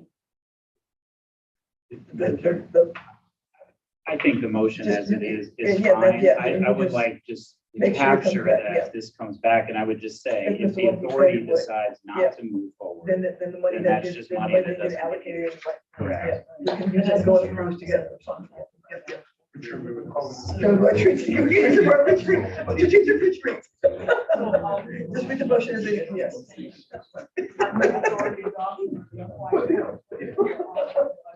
Presented in attachment A. Motion been made and second by Mr. Durante. Any other discussion on the motion? Seeing none, all in favor, please say aye. Aye. Any opposed? That motion will pass unanimously, except for Ms. Davis Linder has left the room, so with the exception of one person. Who's left the room. I never had anyone who was- Everybody here, because everyone's here. Okay, Ms. Rischel, Mayor Rischel, keep going. The next item is the local distribution fund budget, which is commonly known as the 30%. We were actually able to give a update on the long-term receipts and distribution of this at this evening's finance committee meeting, and kind of left it as a marker for Mayor Rochelle to announce a really excellent year. Thank you, Mr. Longy. The very special news is that we have, is that the 30% distribution is projected to top $1 million by December. That is a fantastic amount. Okay. 3 cheers for finance. Yeah, that's right. Well done. To the budget's actually a table in the back of the staff report, because it is that simple. It has a 0 starting balance, it has a 0 ending balance, because the revenue, the 4 revenues are coming from the state, it's their 30-70 split, and the 30% can basically be used for any public transportation purpose at the choice of New Jersey. So that's projected to total 123 million for next year. With that, I'd be pleased to answer any questions. Make a motion. Okay. I move authority adoption of the FY 2024 local distribution fund budget as presented below. Second. Made by Mr. McKay, discussion on the motion. Seeing none, all in favor, say aye. Aye. Opposed? That motion will pass unanimously. All right. Keep going. The next item is, we did 30, now we're doing 70. It's the regional revenue fund budget. This is the exciting one that actually funds the projects that you adopt. There is some due diligence notice I need to include with this. Like the other budgets, it's indexed to the speaking notes. I'll go through it very quickly, just working off the attachment. What you see here is the 4 major revenues that we received through HB 2313 as amended over time. Also, down at the bottom of the first category, the revenue category, is the portfolio earnings. We are estimating that the portfolio earnings for fiscal 24 will be $35 million, a significant increase from prior years, that's reflective of the Fed funds moving up, reflective of inflation, which does increase revenue in many cases, but also somewhat lowers the purchase value of the dollar. The line above that is part of my due diligence obligation. That category is where we account for the future funding or forward appropriations, excuse me, of projects. This is where we may you may pull a project from, say, fiscal 27 that the project sponsor says, I'm ready to go. I may actually have increased costs if I don't get going.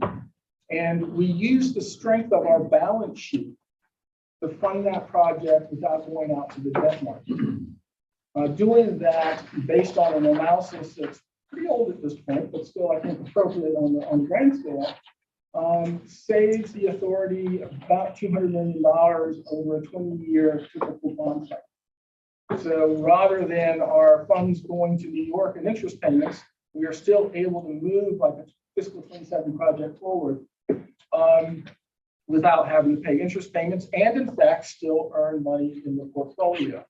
This was a rather novel thing for us to negotiate with our external auditors. On first discussion several years ago, somewhat made their brains explode, but they quickly got to the point where, yeah, this just really does make sense, but we want certain circuit breakers in here. And one of them is that I say, if all the projects that were funded, and last year was a better example, if all the projects that were funded spent the money that they said they were, what would happen? Well, we would have to find last year, we would have to find roughly $15 million. We don't have to do that this year because not that many projects actually requested forward funding. That $15 million is actually, for last year, is actually backstopped by $120 million working capital reserve. So, we would just address it through the working capital reserve. If anything negative were to happen, we can do short-term loans because we have an credit rating, et cetera, et cetera. I think my due diligence is done on that issue. I'll move through the expense categories of the budget. The first expenses are obviously our principal and interest on bonds that we do have outstanding. We have some expenses for modeling, license support. These are things that go to support keeping transaction current and doing analysis on the 6-year program applications. The next item is the preliminary deployment plan for the bus rapid transit system. That's a new proposal, a one-time expense for this year. It is basically, as noted in the staff report, the authority has committed almost $500 million to BRT across the region. This is a way for the authority to make sure that these investments interconnect over the long term and form a preliminary deployment plan for the region for BRT. It would take numerous inputs from work that's already been done, other work that is expected to be done, and support the transaction initiative where transaction had a BRT working group that has been working for about 2 years. And this is kind of the fulfillment of that effort to incorporate into the long-term regional plan.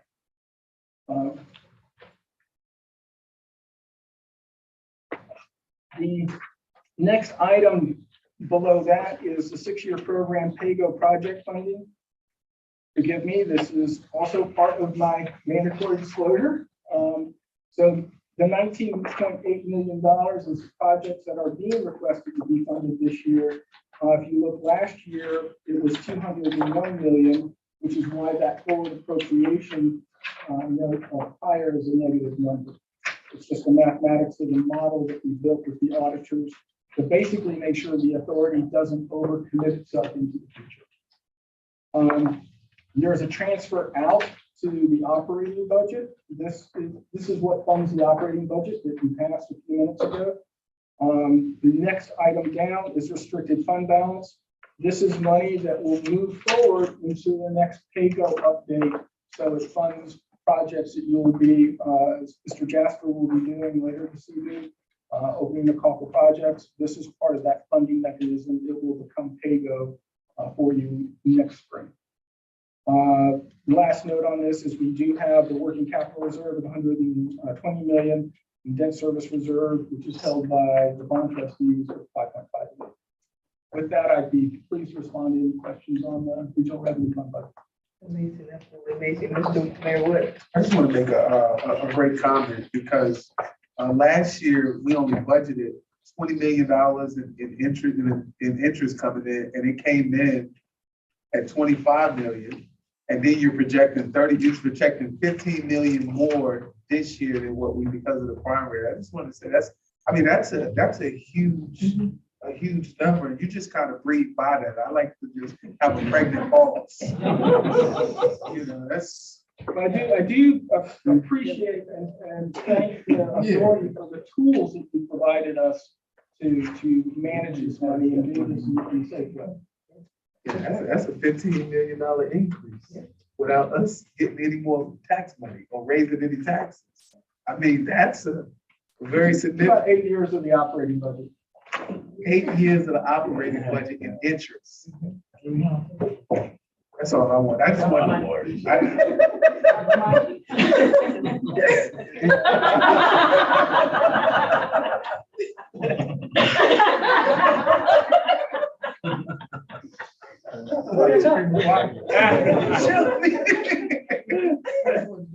No, actually everywhere, we're seeing those interests, Yeah. where I think we increased our $1 million.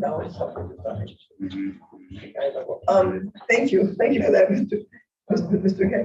Yeah, I do have a question about C, which is the regional bus transit system plan. I understand, the point of it. I just, for a moment, I'm putting my NBTC hat on a little bit and trying to understand mechanically a little bit better how all these entities will come together and how that's going to work. The language in here says that the development of the plan will harness the enthusiasm of all these groups, but it doesn't necessarily. How do you do that? Have we given any thought to how we make sure that if we're going to invest $2 million, we make sure that we're not duplicating efforts that are already underway. We're actually taking the data and information from all of these organizations, and then how will these organizations that will be listed here be a part of the actual development of the plan itself? Make a brief statement and then turn it over to Mr. Jasper. This group has been working together for about 2 years, as part of the NBTA DOT working group. That will certainly continue.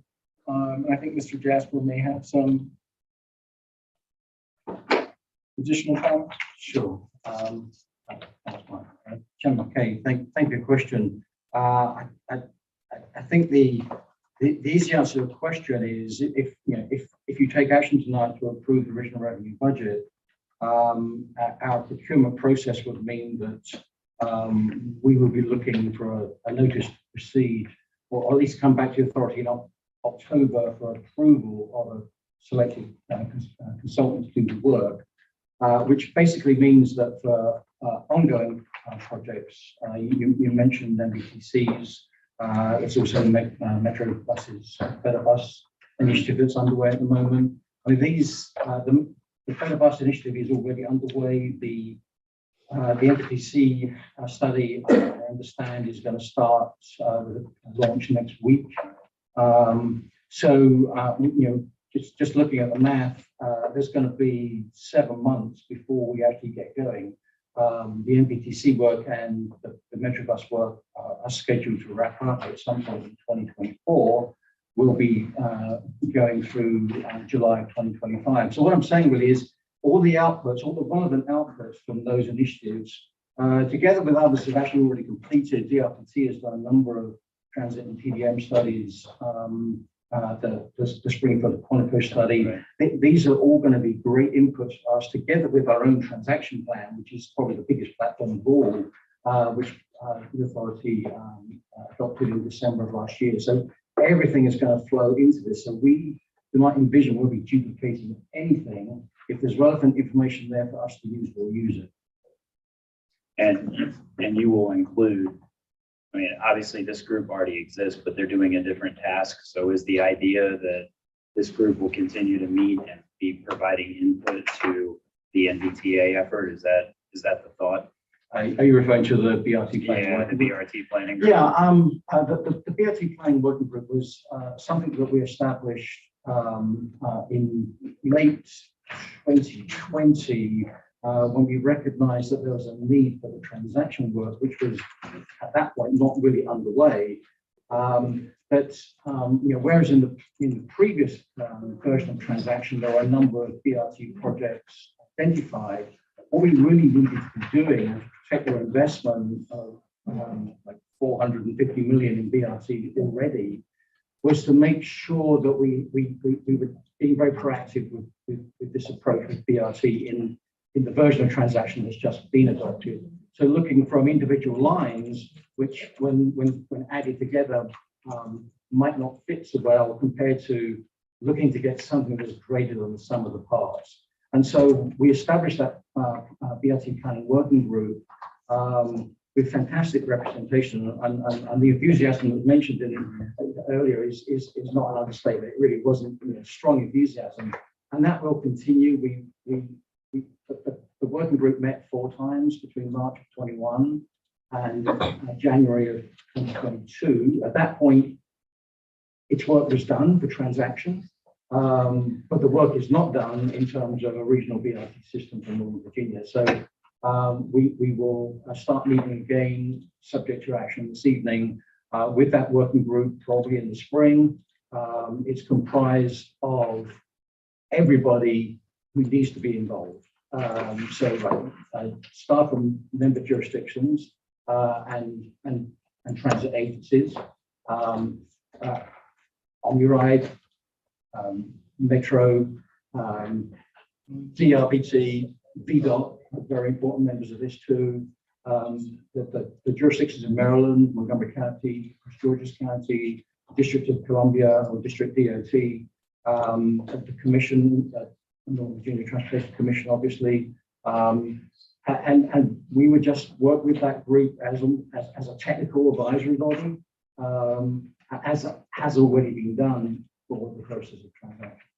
And Chairman McKay, I would note we plan to invite the business community as well, because we understand that oftentimes these transit investments, such as the BRT system, the business community does have some buy-in and some comments that they would like to include in that. So what Keith's answer is a long yes. Thank you. Thank you for both versions. Thank you, Chair Randall. And to kind of build on Chair McKay's question and make sure I differentiate in my head. So obviously, I'm part of that enthusiasm that you talked about, and note that the funded systems all either get you around or to Alexandria.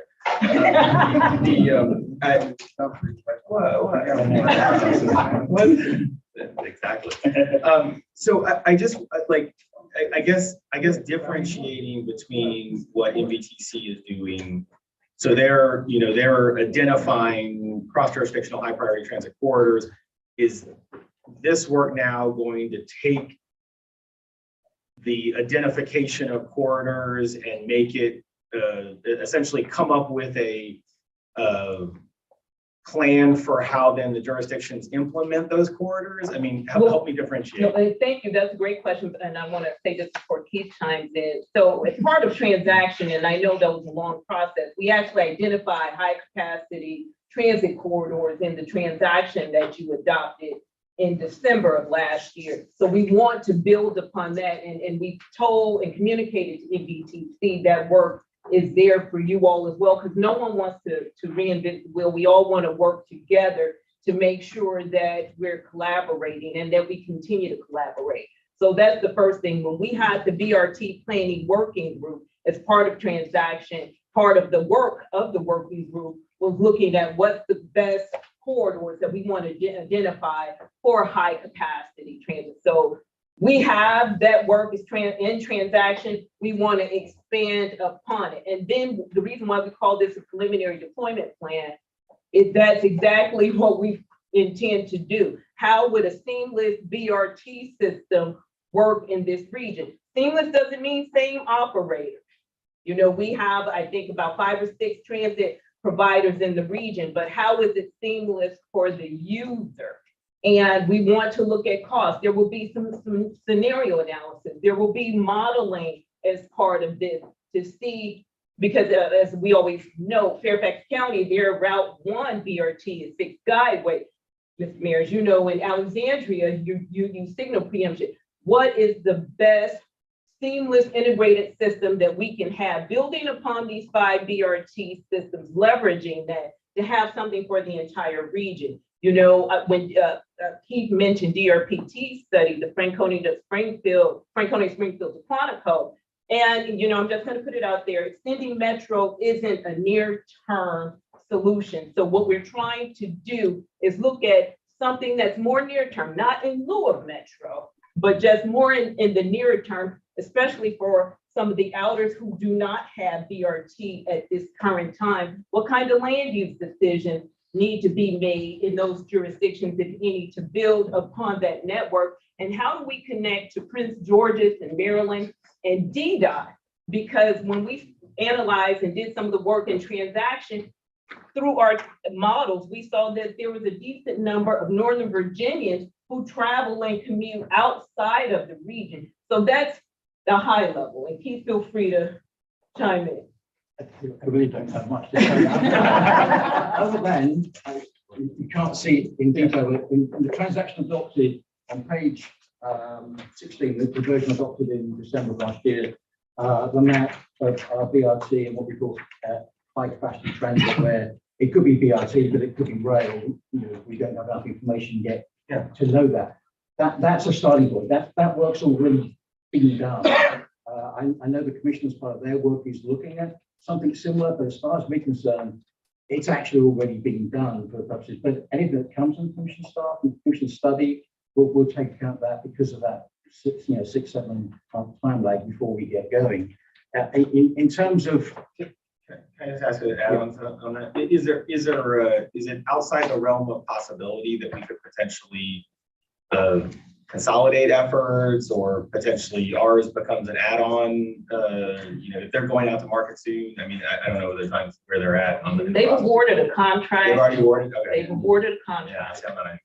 well, could I also just add that the 2 pieces of work are fundamentally different in their purpose.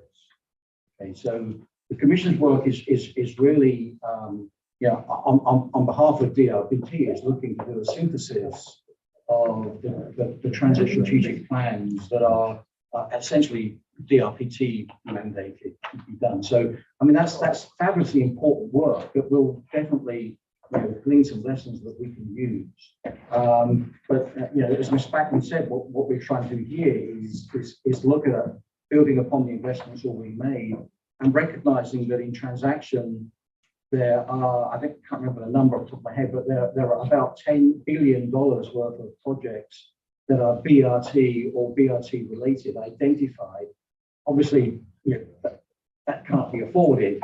So what we really want to do is look to see what makes the most sense for the region as a whole and start working towards providing the analysis and the information that you all will need in upcoming cycles of the 6-year program to be able to develop funding applications for which a significant amount of groundwork has already been done as a result of this preliminary deployment plan. In addition to that, we've certainly been looking at things like operating costs, which, as we've already heard this evening, is a really big issue that we need to understand, before we can talk about where the operating costs will be sourced from, is what would they actually be? We've got to put some measure on what it would cost to run such a system. There's Ms. Spackman mentioned the business community aspect of this. We want to, for the first time, build an MBTA stakeholder group around the business community related to this initiative. And there's a whole load of public engagement beyond that we're going to have to do as well, which again builds on the work of the transaction, but it takes us much more deeply into this particular problem. So I don't want us to, I want people to be able to ask questions so that you know what you're voting on. I also want to remind you, we're on item 9 of 16. The other one we can Just want to throw that out there as well. So are there any other questions that are pressing before we can think about Mr. Dickerson? If not, the question is, thank you on that, because I talked earlier, the timing is really helpful in what you described. And then the working groups, I wonder if one working group can work to another. And then last, I think I need to coach a little and understand a little bit BRT versus express bus, because the product of a BRT that goes to Prince George's is a little confusing to me at this stage. And so maybe there's a way we can coax out a little bit more of the what of what their deliverable might be that could be helpful for the commission. Thanks, Madam Chair. And Madam Chair, just two other comments. The coordination with NVTC is absolutely fundamental, and I'm assuming that that partnership will work very smoothly using the resources of each organization to the maximum, number one. And number two, I would be concerned if any of this slows down any of the existing projects, especially the Route 7 BRT. And I assume that even as we work to coordinate, we're not going to slow down projects which are moving at one stage or another. It's easier to address the second part of Mr. Snyder's comment. We absolutely do not want to slow down any project. Again, this is a building upon what's existing. The quicker these projects or the sooner these projects can materialize, the sooner we get the benefits, the congestion reduction, safety, and all of the other benefits from the project. But it is, we are looking to leverage on what's underway and try to make a seamless system or create a seamless system in the region. And regarding the coordination, not only will we coordinate with NVTC, we're going to coordinate with all of your localities. We're going to coordinate with VDOT and DRPT and all of the agencies, because this is a regional effort. Even though we're a regional body, when I say regional, we're talking about the Cobb region, really, and having a larger footprint regarding an initiative of this magnitude. Right.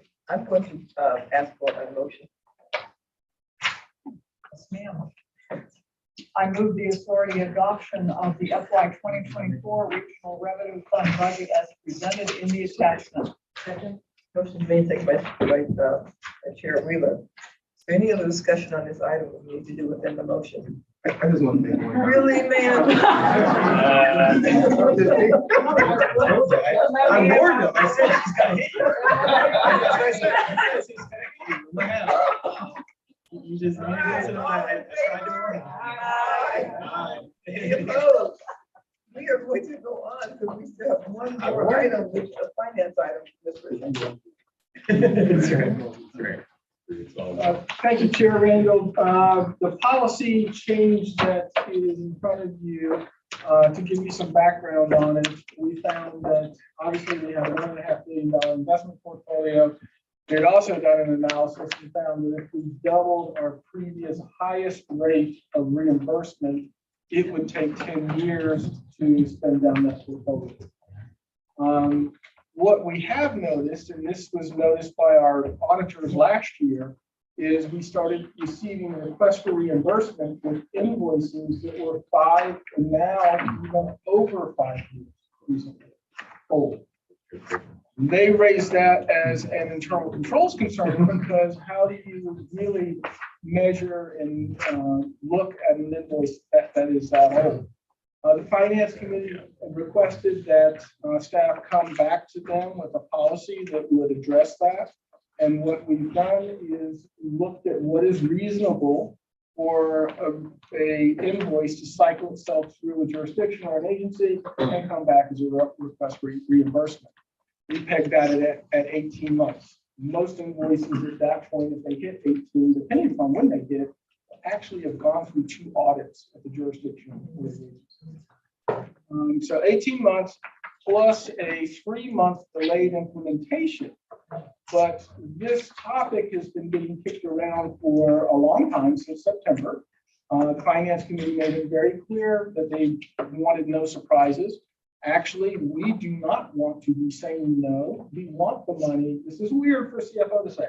We want the money to go out the door. We want the portfolio to actually get smaller. We'd like to have some months where we're negative cash flow. I just blew my whole business school. To that end, we do have a success story here. When this was presented last month to the Finance Committee, we had reached in roughly a half a year, 40% of the prior year's reimbursement. This month, when this staff report was being prepared, we were for Finance Committee, an update for the Finance Committee, we had hit 106% of last year. Monday this week, when I had a briefing with Mayor Rochelle, we hit 122% of last year's reimbursements. And this morning, we hit 136% of last year's reimbursement. I think the message is out there, but we're going to continue to send the message out if you choose to adopt this item tonight. The implementation date will be June 10th. We communicate with every jurisdiction, mostly the finance folks, once a month when we send out those 30% distributions. We're going to use that list to make sure that the word gets out. We have been talking about it monthly at the RJAC, but RJAC is mostly planning focused staff. And in addition to that, we know what we know. We see the reimbursements when we come in. We will target individual, I'll just say entities, to make sure that they are very well aware. We don't want to be turning invoices down, but we do need to get the control on the internal control aspect of this. We also need to get the optic of all this money sitting on the authority and not being used for transportation, especially when it actually has been used for transportation. It just hasn't been submitted for reimbursement. With that, I think that adequately summarizes the staff report. This did obviously receive the unanimous recommendation from the Finance Committee. And I'll be pleased to respond to any questions. Thank you. Any questions? By the way, thank you. Good job. Finance Committee, thank you. Good job. Ms. Richards, would you like to make a motion? I move the authority approval of the changes to policy 29, project activation, monitoring, and deappropriation with a delayed implementation until June 9, 2023, identified in the attached draft. I'd like to second that actually. Any discussion on that motion? All in favor, say aye. Aye. Any opposed? That motion will pass unanimously. Okay, item 11, the call for projects, completed transportation projects. I want to make sure people know this is just a call for projects. It's not approval of the project. It's just a call. This is just dates and timelines and things like that. That's all this is right now. That's the call, Madam Chair. I will be brief. So we are requesting your approval to issue the call for regional transportation projects this evening. Subject to your approval, we will post on May the 1st for 2023, the call for projects covering fiscal years 2024 to 2029. Even though we say 2024 through 2029, we're really just picking up fiscal years 28 and 29. In page 2 of the memo of the staff report, you will see that the proposed schedule is included. The application deadline would be July the 28th at 5 p.m. And since we have an online system, it shut down at 5:01 p.m. So at 5 p.m. October 27th at 5 p.m. Resolutions of support from the governing bodies or your neighboring jurisdictions or any support agencies that you would like to submit. March 2024, we anticipate doing the public hearing and open house, and then we will go through the cycle of coordinating with the TAC, the PCAC, the PPC, and ultimately we will be looking at authority adoption in July of 2024. Now, in that time, we will have to go to finance to determine the estimated amount of revenues we think we will have. And I say estimated because this is out year money to populate this program update. Wonderful, wonderful. I'm gonna make a motion. We can have discussion within the motion if you'd like to. I move approval of the call for regional transportation projects for the FY 2024 to 2029 6-year program as presented. Second. Motion is made by the second by Chairman McKay. Discussion on the motion. Seeing none, all in favor, say aye. Aye. Opposed? That motion will pass unanimously with Mr. Wilson. He is out of the room. And that's it. Thank you. Item number 12, ma'am. So, Madam Chair, and I have Mackenzie Love to answer any questions. I do realize that it's a little late, so we are at a little over the 2-hour mark, but we are seeking your approval for the FY 2029 CMAQ Congestion Mitigation Air Quality Improvement Program and Regional Surface Transportation Program recommendations that do go to the Commonwealth Transportation Board. As I say every year, we make recommendations on these funds. We are not the body that has the final decision. And I will turn it over to Mackenzie to fill in just some of the high-level details regarding the application process. Sure. Thank you, Monica. Each year, as Monica mentioned, NVTA makes recommendations to the CTB on these two programs for the out year, that is 6 fiscal years into the future. To accomplish this, NVTA issues a call for projects, which requires eligible jurisdictions and entities to submit an application for each project they'd like to see funded, along with letters of resolution of support from their governing bodies and any other relevant governing bodies. Additionally, all requests for CMAQ funds must be accompanied by an emissions worksheet unless otherwise exempted. NVTA staff then review all of these submissions and make a straw man of the recommended allocations, starting first with any off-the-top requests. Those are projects that are intended to benefit the entire region. Some examples of the off-the-top projects include Clean Air Partners, Commuter Operations Center / Northern Virginia Transportation Demand Management Program, and the Metropolitan Area Transportation Operations Coordination, or MATOC program operations. Next, staff determined the proportion of remaining available funding that would ideally be allocated to each jurisdiction proportionately. We start with the requests from agencies that would impact multiple jurisdictions, but not necessarily all of them. So for example, WMATA projects benefit those jurisdictions that are within the WMATA Compact. Recommendations for allocations to those projects are then made and funded proportionately from the benefiting jurisdictions. Next, staff look at all remaining applications per funding source and make recommendations that would result in each entity receiving an approximately proportional share of the total funds available. This cycle, NVTA received 44 applications, some of which are projects that already have NVTA funding. Some examples of the projects submitted include the Richmond Highway Bus Rapid Transit Project and Richmond Highway Widening for Fairfax County, the Intelligent Transportation Systems, or ITS programs from Loudoun County, and the Arlington County Commuter Services. The total requested amount across all 44 projects was $181,898,236, and is currently estimated that $80,576,424 will be available to the region across both CMAQ and RSVP. So a bit of oversubscription there. Earlier this month, representatives of each jurisdiction and agency received individualized summaries of the draft allocations that they were able to review and provide feedback on. Then a full draft straw man was presented to the RJAC and discussed by them in their February meeting. Today, we're seeking your action on providing this straw man, which is attached in your packet, as the recommendation to the CTB for funding CMAQ and RSVP allocations for fiscal year 2029. The CTB is anticipated to take their final actions on those allocations in their June 2023 meeting. Thank you for considering this topic, and I'd be happy to take any questions that you might have. Wow, thank you. Thank you very much. Questions? I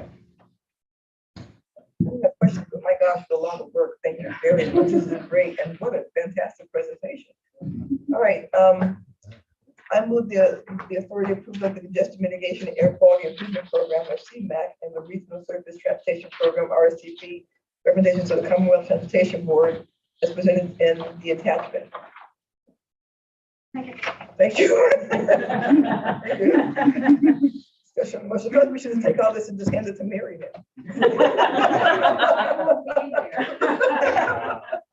All right. I'll be All in favor, say aye. Aye. Opposed? That motion will pass unanimously. Thank you. Number 13 is the approval recommends to reallocate CMAC and RSTP funds for Fairfax. Madam Chair, the request is in your packet. Essentially, Fairfax County is requesting a transfer of a $1.8 million to the Cinder Bed Road Bikeway project. If you see in the packet, there are several projects that have, I guess, remaining RSTP and CMAC funds that they would like to go on the Cinder Bed Road Bikeway project, so the project can continue without any delay. Without any of the money that came with the money with the Fairfax already. Fairfax money. Mr. McKay, would you like to make a motion? Sure, I move authority approval to recommend the reallocation of congestion mitigation air and quality improvement program, CMAC, and regional surface transportation program, RSTP funds for Fairfax County. Second. A second. Mr. Hardy, would you like that second? All right, second goes to Mr. Wilson. Discussion on the motion.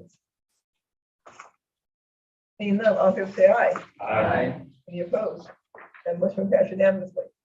All right, now we're down to discussion items. I think we have fully had lots of discussions about the finance department. But Ms. Bishop, do you have anything else you'd like to add? The attached report in the packet on the finance committee's report reflects activity that led to the recommendation of the 3 budgets that were passed this evening. Committee started work on these budgets in September by providing guidance to staff. Also, tonight, the authority took action on the committee's recommendation regarding stale invoices. Awareness and discussion around the development of that policy has already led to more project reimbursement requests being submitted. And I would ask Mr. Longy if he has anything to add. Nothing to add. Wonderful, thank you. Government Personnel Committee, Ms. Dana, would you like to have a kind of give a brief overview of what we did tonight? My memo is in the packet. Tonight we just discussed that there was finally a quiet year for us at the General Assembly. We're very excited about it. And I actually think later this year you'll be hearing from Director Pearl of DRPT about some of the new initiatives coming for transit that I think will be important for our region. Thank you, and Ms. Baynard, thank you for all the work you do for us down in Richmond. That's appreciated. Ms. Blackman, Jeff, you have a report you'd like to give tonight? Madam Chair, I would like to draw your attention to item A, 1A in my report. In the interest of time, I will probably bring this back at the next meeting, but it really is to discuss the TPB zero-based budgeting that they are currently undertaking.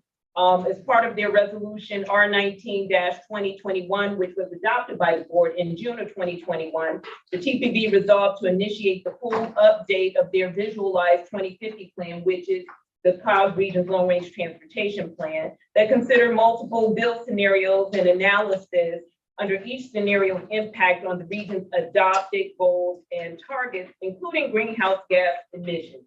Now, the TPB at their February meeting, they had a robust discussion, and without reading everything that's in the packet, we do have some questions that we are circulating through VDOT and trying to get to answered at the TPB. Because it's zero-based budgeting, the resolution adopted that the projects that have funding on them shall be exempt. We believe that projects that have funding on them are exempt. But what is happening is that every project, whether you have funding or not, does have to resubmit. So we really tried to impress upon all localities and agencies to pay attention to the list, because we did see some projects that has authority funding on it that did not make the list. So we are working through that. We do have some questions, but again, in the interest of time, I know it's late. I have an opportunity to bring it back because this is an item that we really need to be fresh on to discuss. I will bring it back, but I do ask that we pay attention to this initiative, because we are one of the primary funding entities of regionally significant projects and projects that are included in the TPB's Long Range Transportation Plan. So I would ask all the authority members to go read this item, so when you bring it back, everyone's very well equipped and ready to discuss this item. Two more quick items. Our roundtable is next week, March 22nd. Oh, excuse me, not next week. I'm moving ahead. In 2 weeks, March 22nd, and we've announced the speaker. We have a maximum capacity of 100. So far, 75 people have registered. The roundtable, I'm trying to get my bearings, across the street. Thank you. My direction is correct. At the Northern Virginia Realtors Commission, we have Mr. Bazil and Supervisor Alcorn on the panel, but please register. Lastly, Thank you, because Chairman was going and does not want to be on. it is early. It is early. Lastly, because right now we do have our April meeting as scheduled, but we've been informed by Fairfax County that they have budget hearing and no one from Fairfax can attend. And I believe if we lose anyone else, we lose a quorum. So we just want to be cognizant of that, but we'll go back and check the numbers. But in the event that we have to cancel the April meeting, I did want to take the time and acknowledge Rob Dickerson this evening. He has served on the council for a while. It seems like it's been a short time, but it's been longer, ever since Angela Horan from Prince William County went on to judgeship. Rob is retiring. He's retiring next month.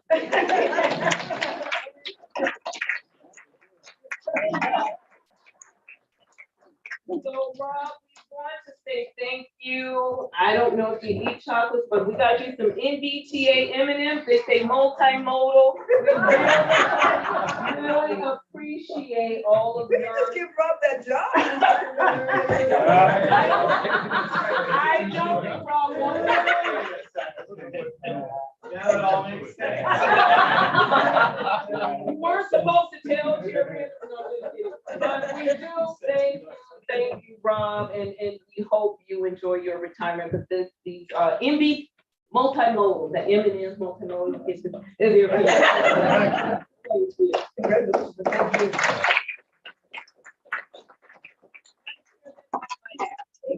Thank you. Yes, sir. One thing Monica didn't mention, and I want to publicly thank her for this, is about 12 hours ago, we were, Excuse me. Chair's coming. I'm there. He is-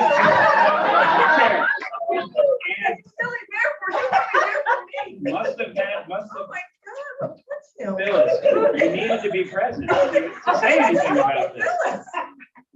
You need to be present to be able to say anything about this. What I was gonna say is, in the spirit of celebration, Chair Wheeler and I and Ms. Backman and a whole lot of other transportation folks assembled this morning to do our Virginia FBI pitch.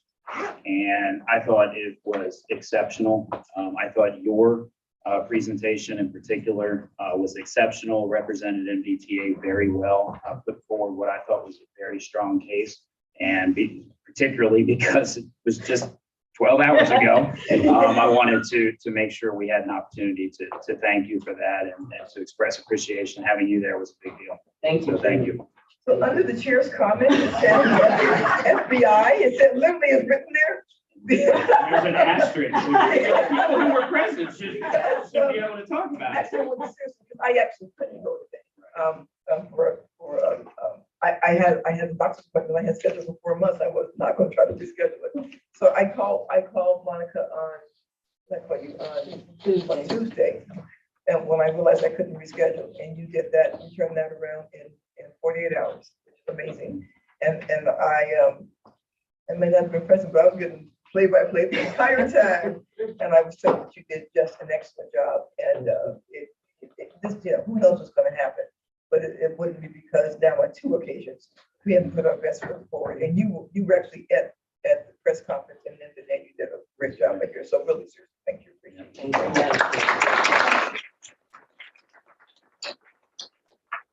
Anything else from the good body?